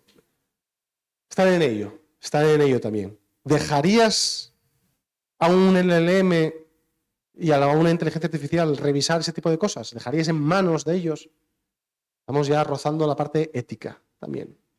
Entonces, hay debates muy interesantes dentro de las empresas y en el mundo de la industria en el que el debate ya no cruza lo técnico, sino cruza lo ético ya también, ¿no? Entonces, todo eso está pasando ahí fuera. Mira, es muy interesante cuando hablamos de inteligencia artificial. Yo en el 2000, cuando estudié ingeniería informática, yo estudié una asignatura que era inteligencia artificial. Y el tema de la inteligencia artificial lleva muchos años, muchísimos años, llevan desde los años 60, 70 hablando de inteligencia artificial. Seguramente no lo habéis oído hablar, pero se ha hablado de los inviernos de la inteligencia artificial. Los inviernos de la inteligencia artificial quiere decir que hay picos de hype y picos de absoluto, vamos, ignorar lo que pasó. Si no me equivoco, creo que hubo 2 picos y 2 inviernos de la inteligencia artificial. Es decir, épocas en las que se hablaba a tope y épocas en las que no se hablaba nada. Ahora estamos en la época en la que se habla a tope otra vez, pero además mucho más de lo que teníamos antes, ¿no? ¿Va a venir el tercer invierno de la inteligencia artificial? A lo mejor, posiblemente. Porque, bueno, hay un tema, como os decía, hay un interés comercial, hay una burbuja comercial. Cuando todo esto al cocer mengua y cuando dentro de unos años, cuando veamos que hay un interés comercial, desaparece, es como una capa de hielo, ¿no? La capa de hielo desaparece y surge a la superficie lo que de verdad tiene valor. ¿Qué es lo que tiene valor? A ver, los LLMs, las herramientas tienen muchísimo valor, no me malentendáis, muchísimo. Pero, ¿qué significan y cómo utilizarlas y cuáles son los límites éticos de cómo utilizarlas? Todo eso se está todavía descubriendo. Estáis a tiempo de aprender. Si queréis aprender, si queréis vosotros mismos ser expertos en ese tema, estáis a tiempo, no llegáis tarde. Y como os decía antes, estáis en el sitio adecuado, estáis en un sitio en el que precisamente se os enseña a hacer eso, se os enseña a tener ese pensamiento crítico y se os enseña a tener esos fundamentos para saber, se os está equipando intelectualmente y académicamente para que lo hagáis, ¿vale?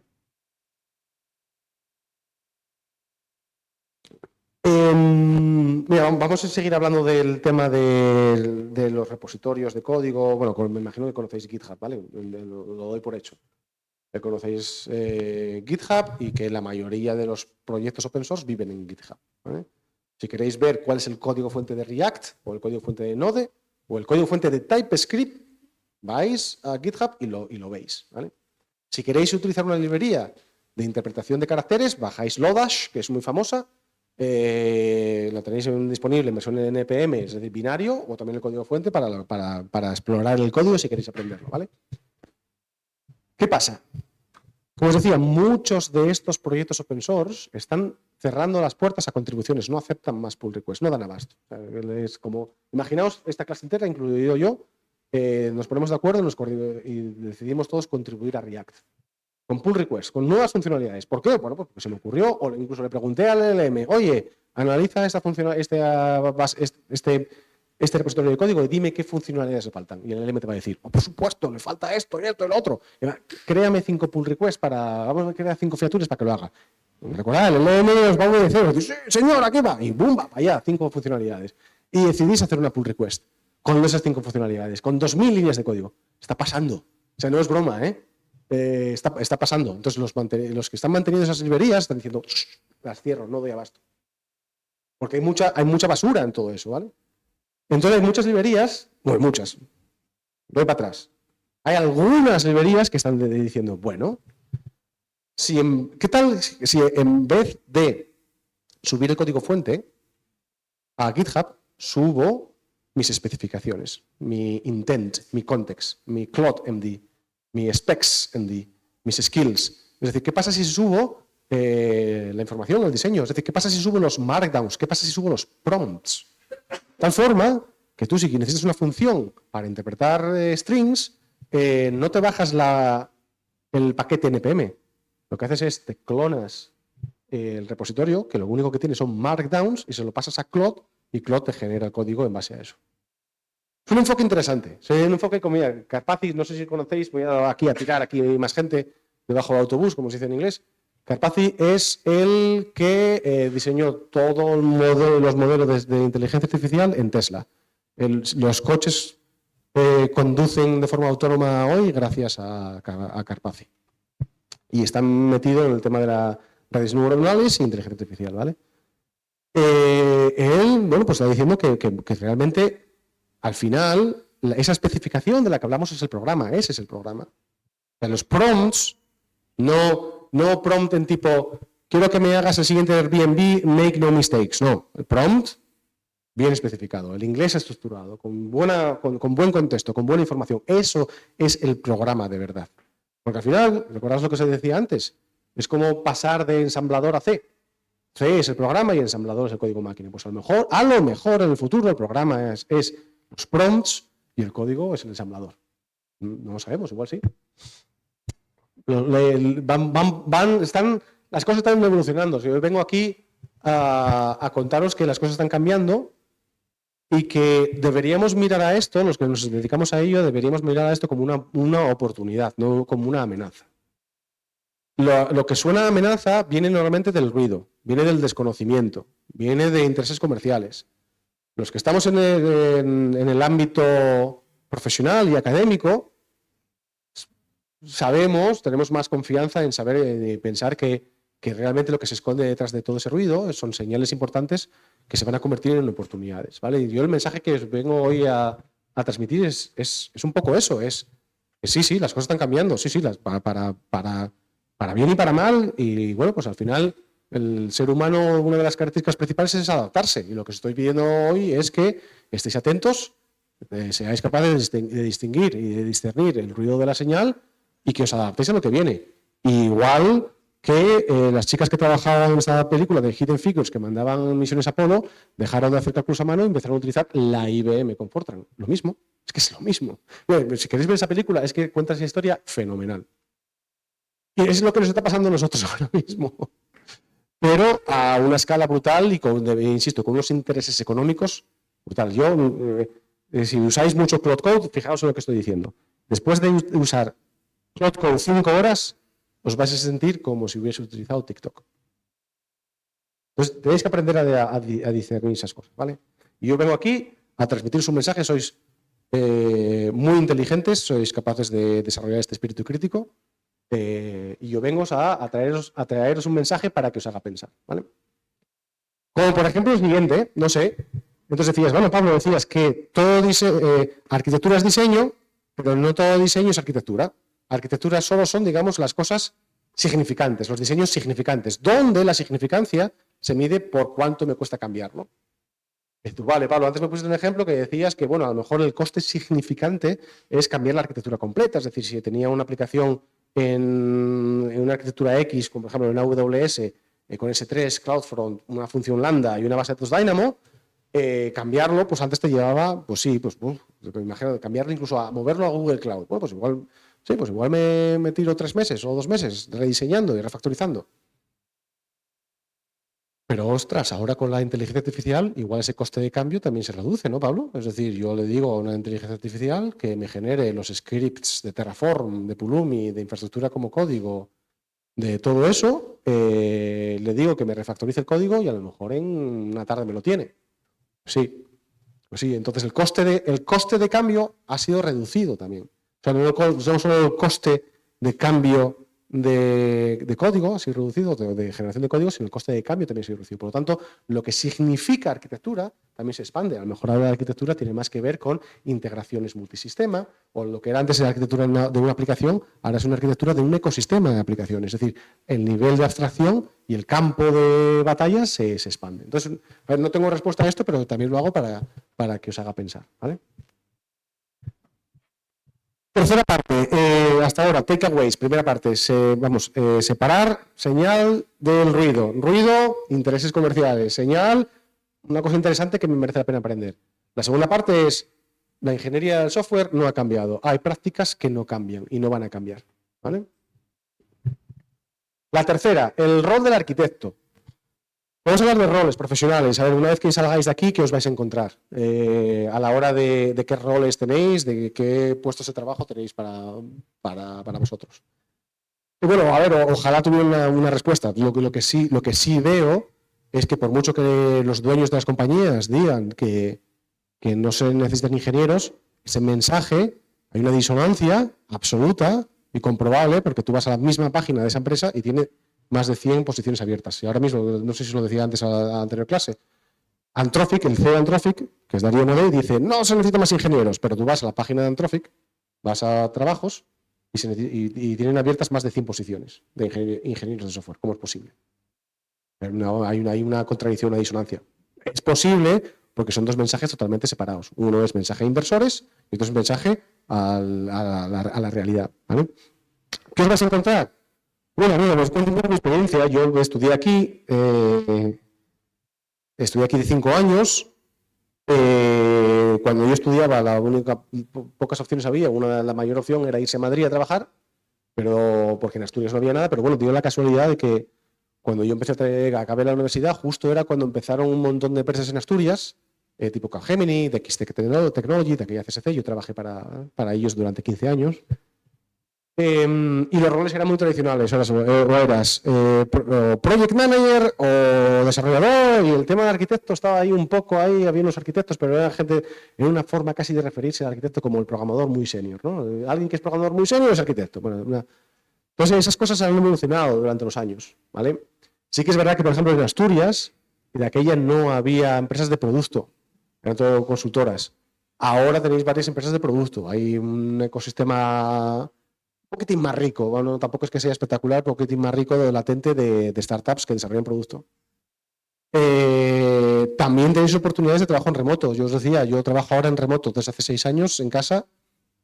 Todo empezó con el COVID, con el coronavirus, y me quedé trabajando en remoto desde entonces. Trabajo en remoto que siempre existió en informática, siempre en ingeniería.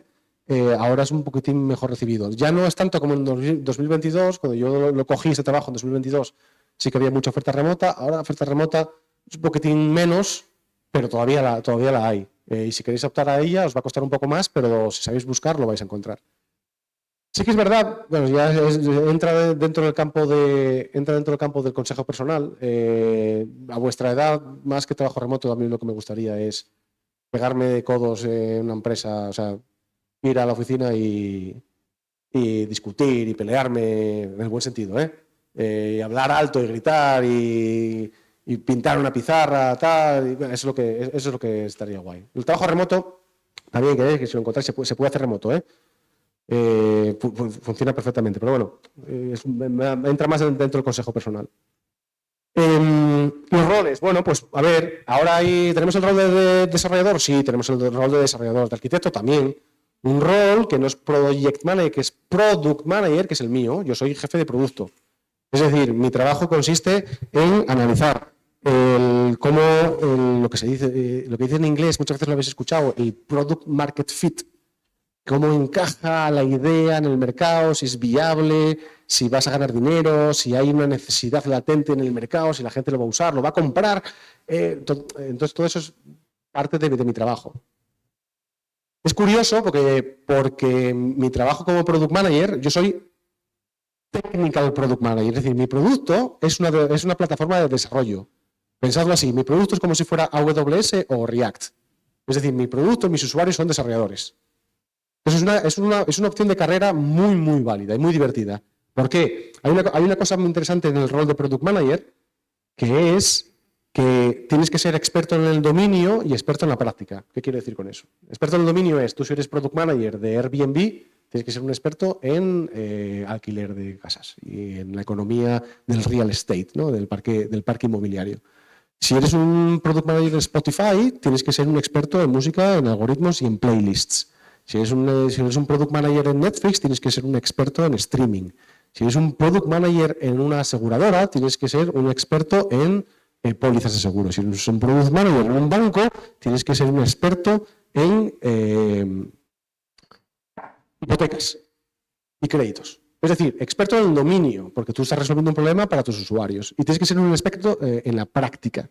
Es decir, tienes que saber cómo investigar el mercado, escuchar feedback de clientes, priorizar. Es decir, lo mismo que un arquitecto. Tienes que ser un experto en el dominio de la ingeniería del software, también incluso a veces tocando un poco el dominio funcional, y un experto en la práctica de diseño, ¿no?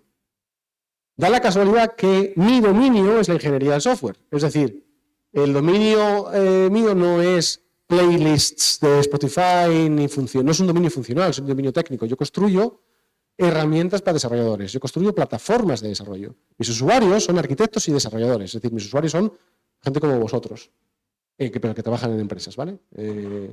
Gente que utiliza plataformas de desarrollo para construir software. Entonces, mis usuarios son arquitectos y desarrolladores.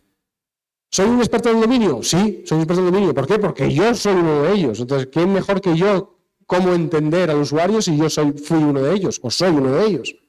¿Soy un experto en la práctica? Bueno, me estoy haciendo un experto en Product Management. Entonces, lo que esto os quiero decir es que es una opción de carrera muy interesante. El rol de arquitecto también es una opción muy interesante.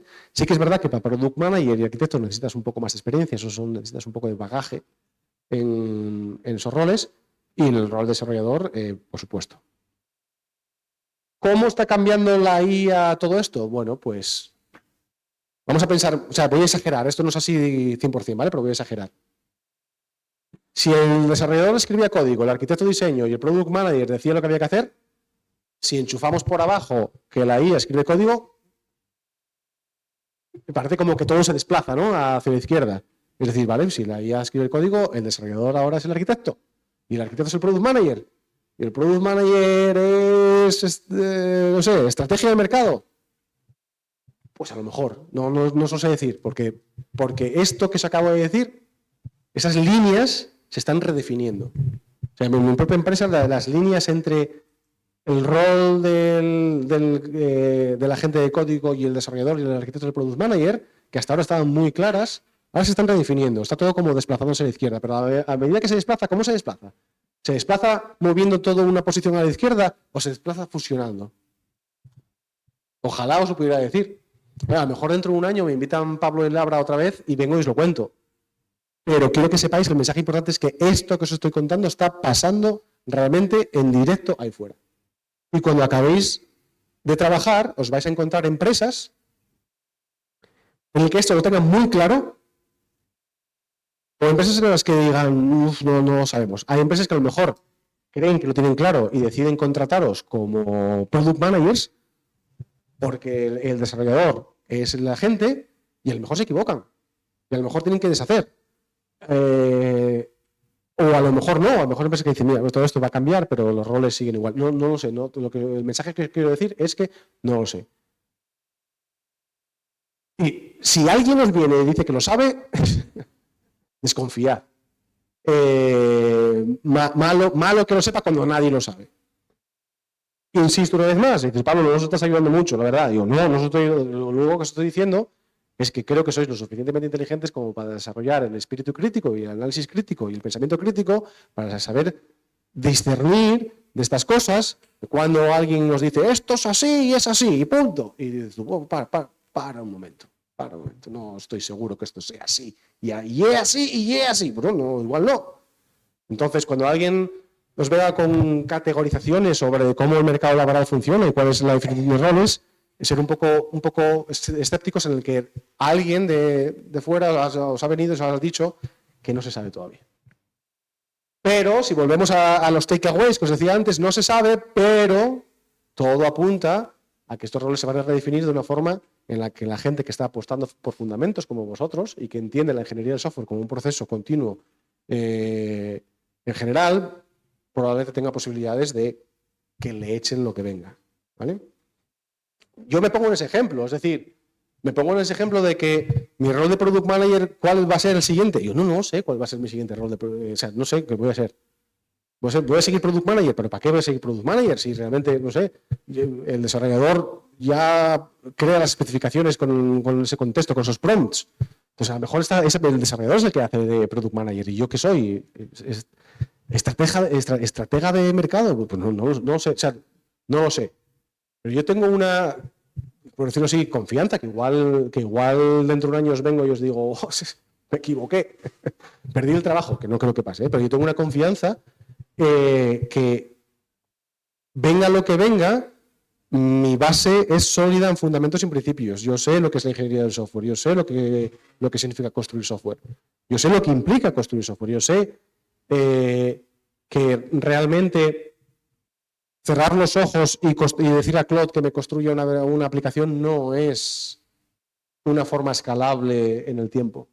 Sé que los valores y el conocimiento que yo he ganado y he obtenido van a aportar algo en lo que sea que venga, ¿vale? Entonces yo tengo una confianza ganada en el sentido de que tengo mi carrera basada en experiencia en fundamentos, ¿no? Bueno, pues mi mensaje es ese, también para vosotros. No tenéis experiencia laboral, pero estáis ganando adquisición de conocimiento y fundamentos, que eso va a ser importante.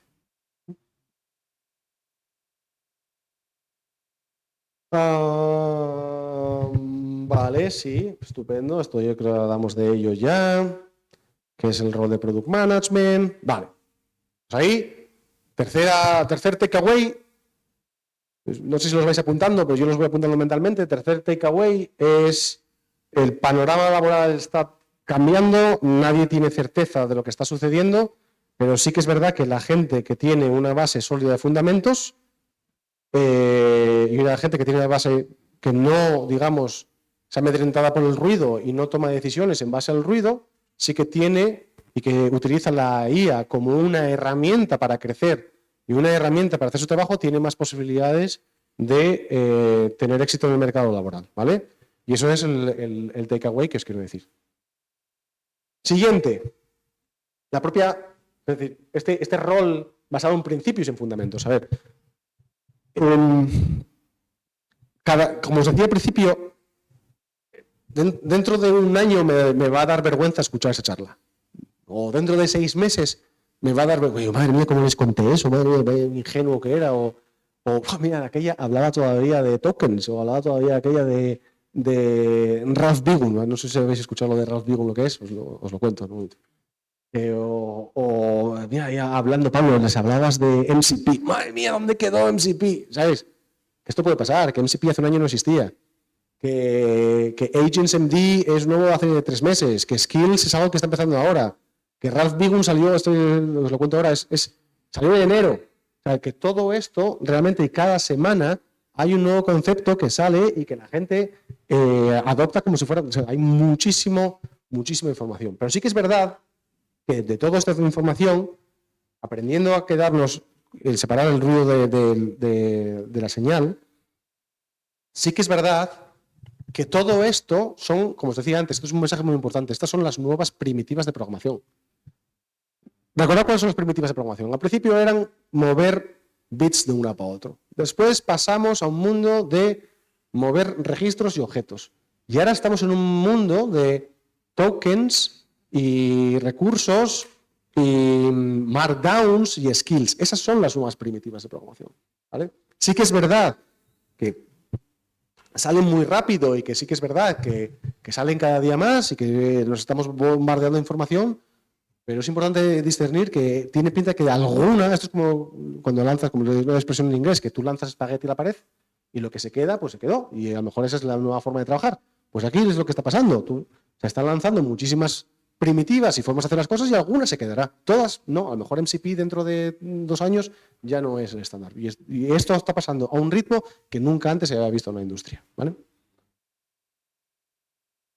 ¿Qué quiero decir con eso? ¿Conocéis a este chico?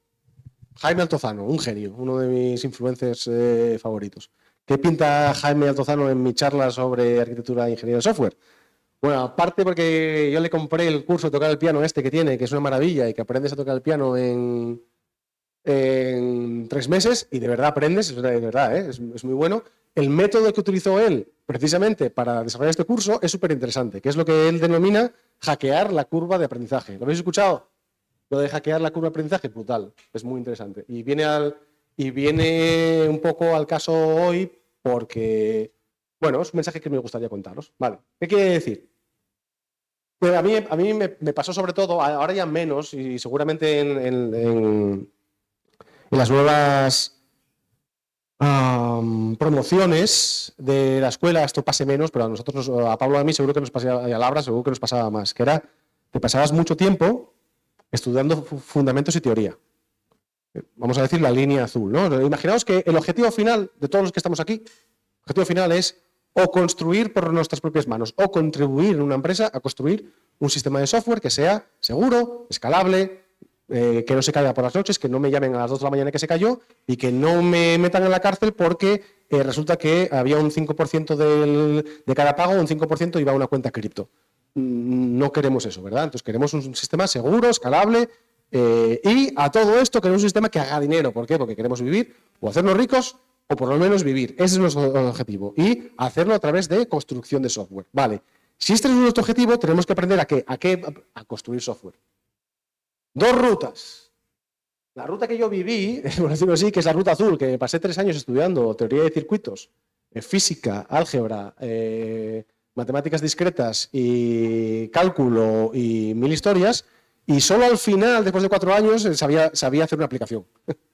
Sí que es verdad que aprendí a programar también, ¿no? Pero lo que es hacer una aplicación en la parte azul, yo salí de la carrera sin saber hacer una aplicación escalable. No sé, yo salí de la carrera sin saber lo que era producción. Pero, oye, en la carrera gané una serie de conocimientos que a día de hoy me están viniendo de vuelta y estoy aquí hablando de inteligencia artificial y yo no estudié inteligencia artificial. ¿Cómo es posible? Pues es posible porque he creado una base sólida de fundamentos.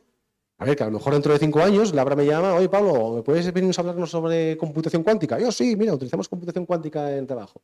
Yo no voy a hacer un ordenador cuántico, yo no sé diseñar un LM, pero bueno, tengo una serie de fundamentos que me hacen adquirir este conocimiento y enfocar estas tecnologías desde un punto de vista crítico, con un pensamiento crítico, para ser capaz de incluso venir a contárnoslo, ¿no? ¿Cómo es posible eso? Porque sé separar el ruido de la señal y porque tengo una serie de fundamentos que me han equipado para aprender esto de una forma sólida, por decirlo así, ¿vale? Lo que dice Jaime Altozano es, madre mía, lo mismo es tocar el piano. Tú te puedes pasar 8 años estudiando solfeo, seguro que alguno de vosotros estudia solfeo, ¿vale? Entonces tú puedes pasarte 8 años estudiando solfeo y solo al final eres capaz de tocar una pieza maestra. Madre mía, vaya travesía por el desierto, tener que pasarte 8 años estudiando teoría para solo al final ser capaz de estudiar una pieza maestra, que es lo mismo que yo lo equiparo a 10 años estudiando y trabajando para solo al final ser capaz de construir una aplicación y verla con tus propios ojos, una creación tuya, ¿no?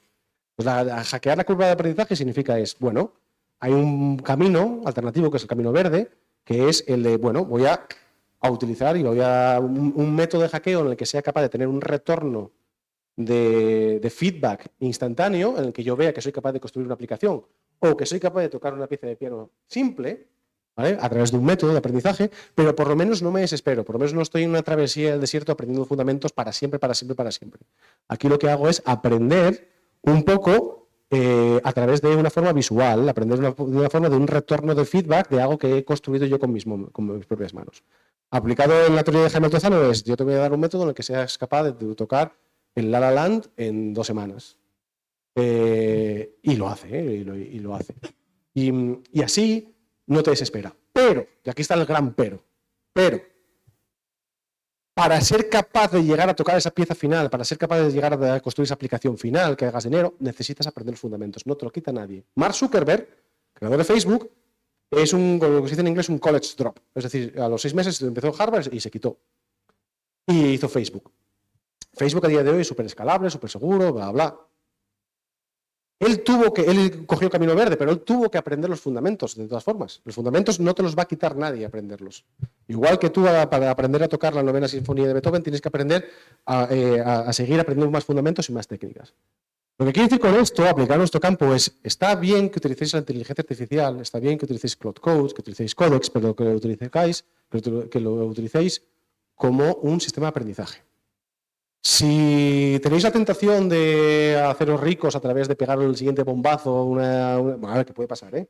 No estoy aquí yo para desanimar, puede pasar. Que seáis el siguiente Peter, no me acuerdo cómo se llama, que creó OpenCloud, bueno, pues sí, es posible.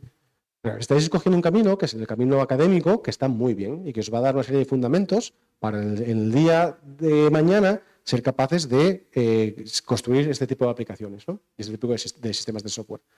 Ahora bien, si queréis explorar el camino verde, también importante, lo podéis hacer a través de la inteligencia artificial. Podéis utilizar Cloud Code o Codex para hacer una aplicación rápida. Oye, mira, hazme el Airbnb de casas rurales de Asturias, ¿no?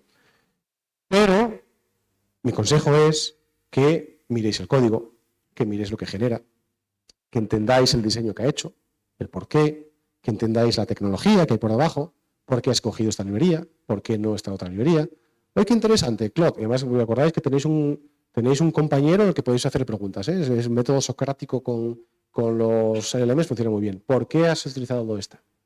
¿Y por qué no esta? Dame las razones. Oye, cuéntame cómo es el diseño de entidades que has hecho. No he hecho diseño de entidades. ¿Por qué no has hecho un diseño de entidades? No, porque va total. Para esto es súper rápido. No. Refactoriza la aplicación con diseño de entidades. ¿Por qué has elegido esas entidades frente a otras? Cuéntame el esquema de la base de datos. Todo eso es un método de aprendizaje que yo no tenía cuando estaba estudiando. Yo lo que hacía, me iba a la biblioteca y me sacaba un libro de Distra, o me sacaba un libro de los AJO, de todos estos, ¿no?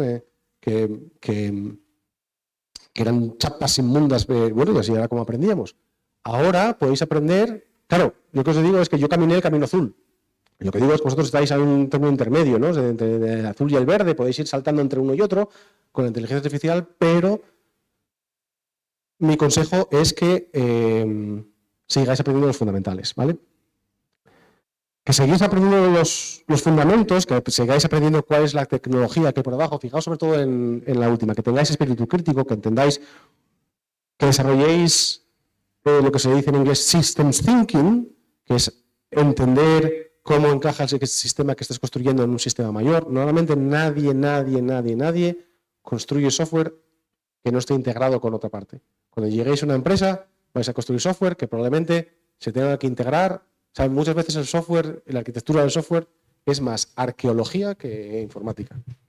En el sentido de que tendréis que escarbar un poco para ver cuáles son los legados anteriores, para ver cómo vuestro sistema se parece más a construir una autopista que pasa por encima del Coliseo Romano que a construir un estadio de fútbol nuevo.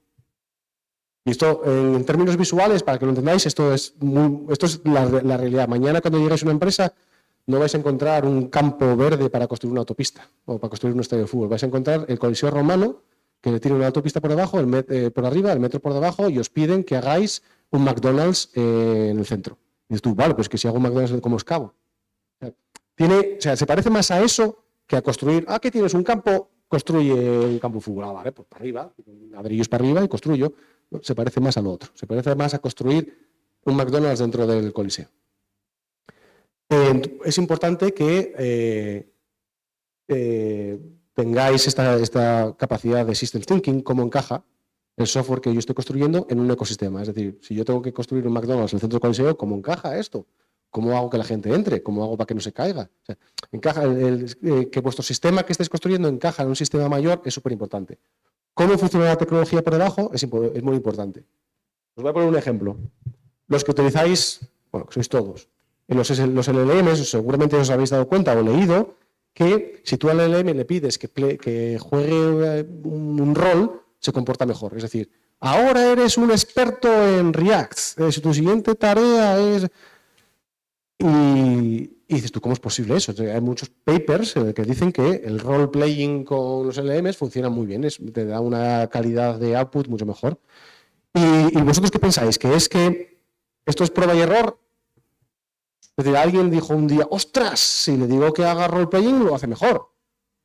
O que alguien se dedicó a entender cómo funcionan los LLMs por diseño y se ha dado cuenta que haciendo eso iba a tener mejor output. Bueno, pues es lo segundo. La gente que sabe cómo funcionan los LLMs por debajo son capaces de extrapolar cómo usarlos porque entienden la tecnología. Entonces, al final, pues todo eso son fundamentos que estáis aprendiendo aquí, ¿vale? Y son fundamentos que tú a día de hoy a Mark Zuckerberg, que es un college drop de Harvard, le preguntas cómo funciona el LLM y te lo sabe decir. ¿Por qué? Porque lo tuvo que aprender. Bueno, como reflexión final, ¿vosotros qué creéis? En un mundo en el que todo va a ser por AI, el código se va a generar por AI, y todo va a estar automatizado. ¿Qué creéis? ¿Que los valores humanos y las cualidades humanas y los fundamentos que estáis aprendiendo van a ser de valor y van a significar un premium? ¿O van a ser un hándicap y la gente va a decir, no me gusta que aprendas fundamentos? No queremos gente con fundamentos. Queremos gente que simplemente lance hechizos mágicos a nuestro... ¿Qué creéis que va a pasar? ¿Qué creéis que entre esas dos, qué creéis verdaderamente que es lo que se va a valorar más? Lo dejo pensando, pero yo creo que es la primera. Y no es la de los hechizos mágicos, es la de la gente que sabe lo que está haciendo. Y nada, hemos acabado, no tengo nada más, a ver, así que os voy a dar ahora un tiempillo, unos 10 minutos o el tiempo que necesitéis para preguntas. O interrupciones, o lo que queráis, o debatir, o bueno, Pablo, entonces, ¿qué? ¿Estamos jodidos, no? No. Si esa es vuestra conclusión, no os he escuchado hablar durante hora y 45, ¿eh?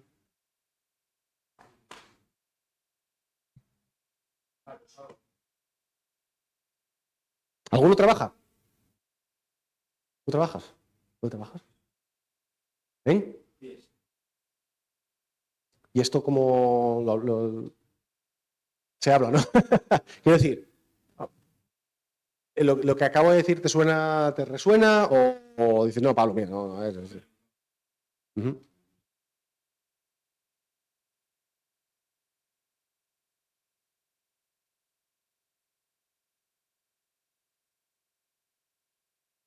Y no hay ninguna respuesta. O sea, ¿estás de acuerdo con que la gente que venga con certezas y con respuestas realmente no...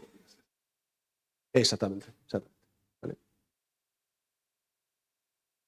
Bueno, y luego, mira, pues no sé, hablando de trabajo, en entrevistas de trabajo, pues dentro de poco optaréis a entrevistas de trabajo y os harán preguntas.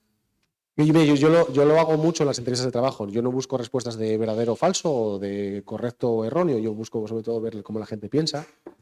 Pues bueno, a ver, estáis en la universidad. El desarrollo del espíritu crítico, del pensamiento crítico es parte fundamental de vuestro crecimiento académico. Aunque solo sea ese mensaje que os llevéis para casa, llevaoslo. Sois gente muy inteligente. Estar en la universidad, bueno, pues es la mejor época de vuestra vida, sinceramente. Solo lo vais a reconocer cuando lo hayáis dejado.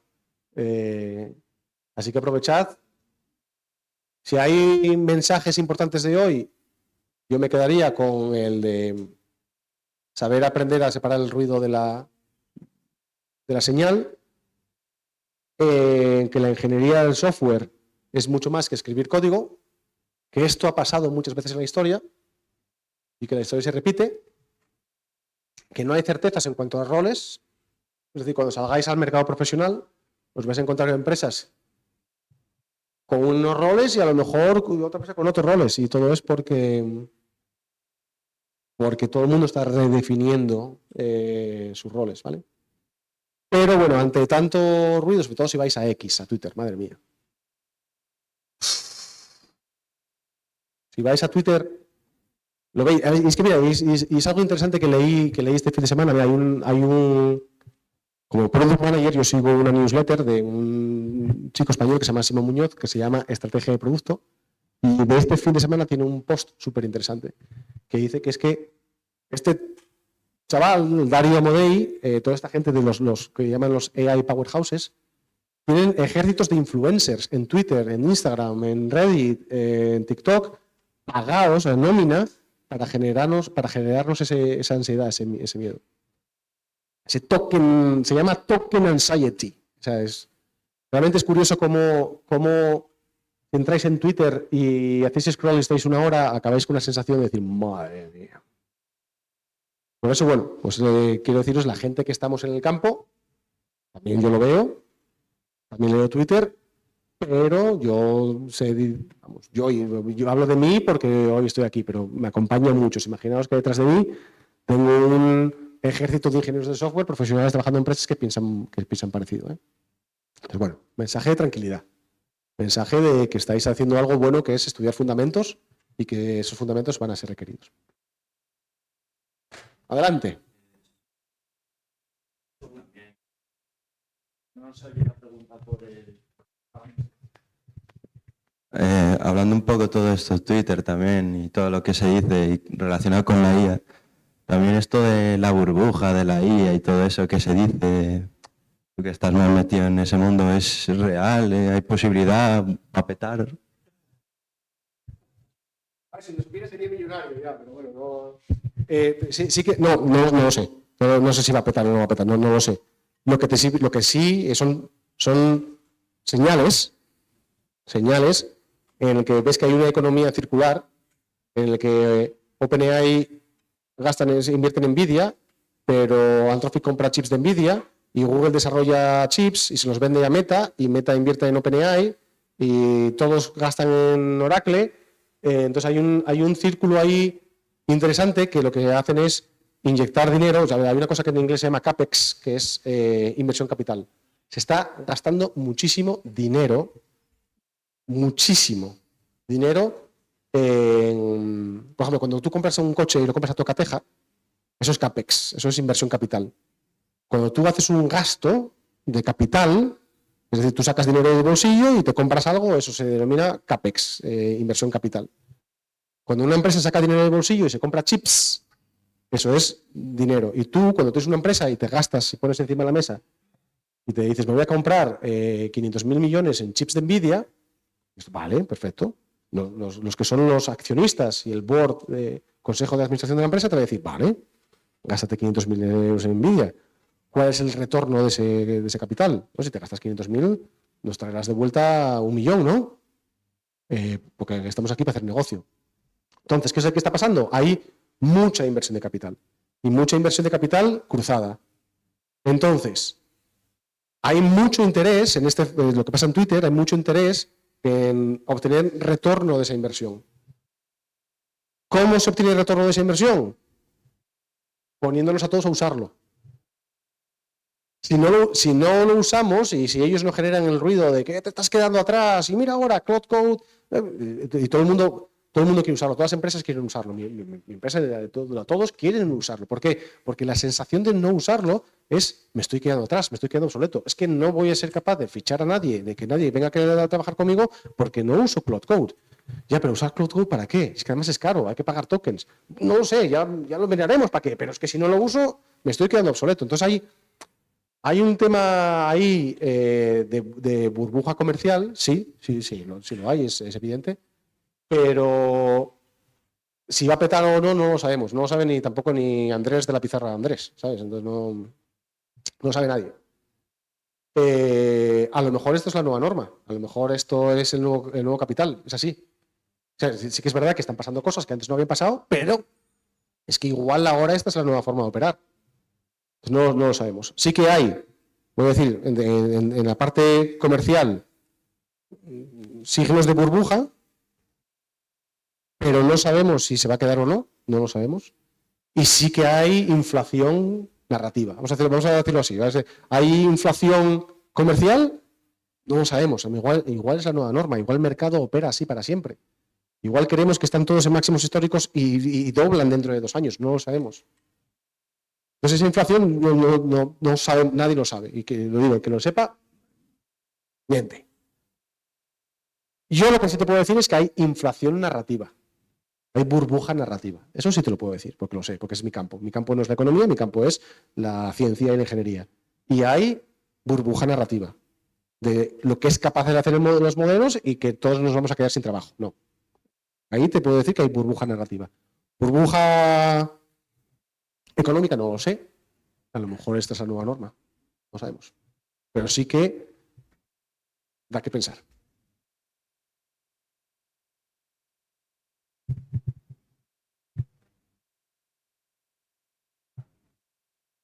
Pues gracias, chavales y chavalas.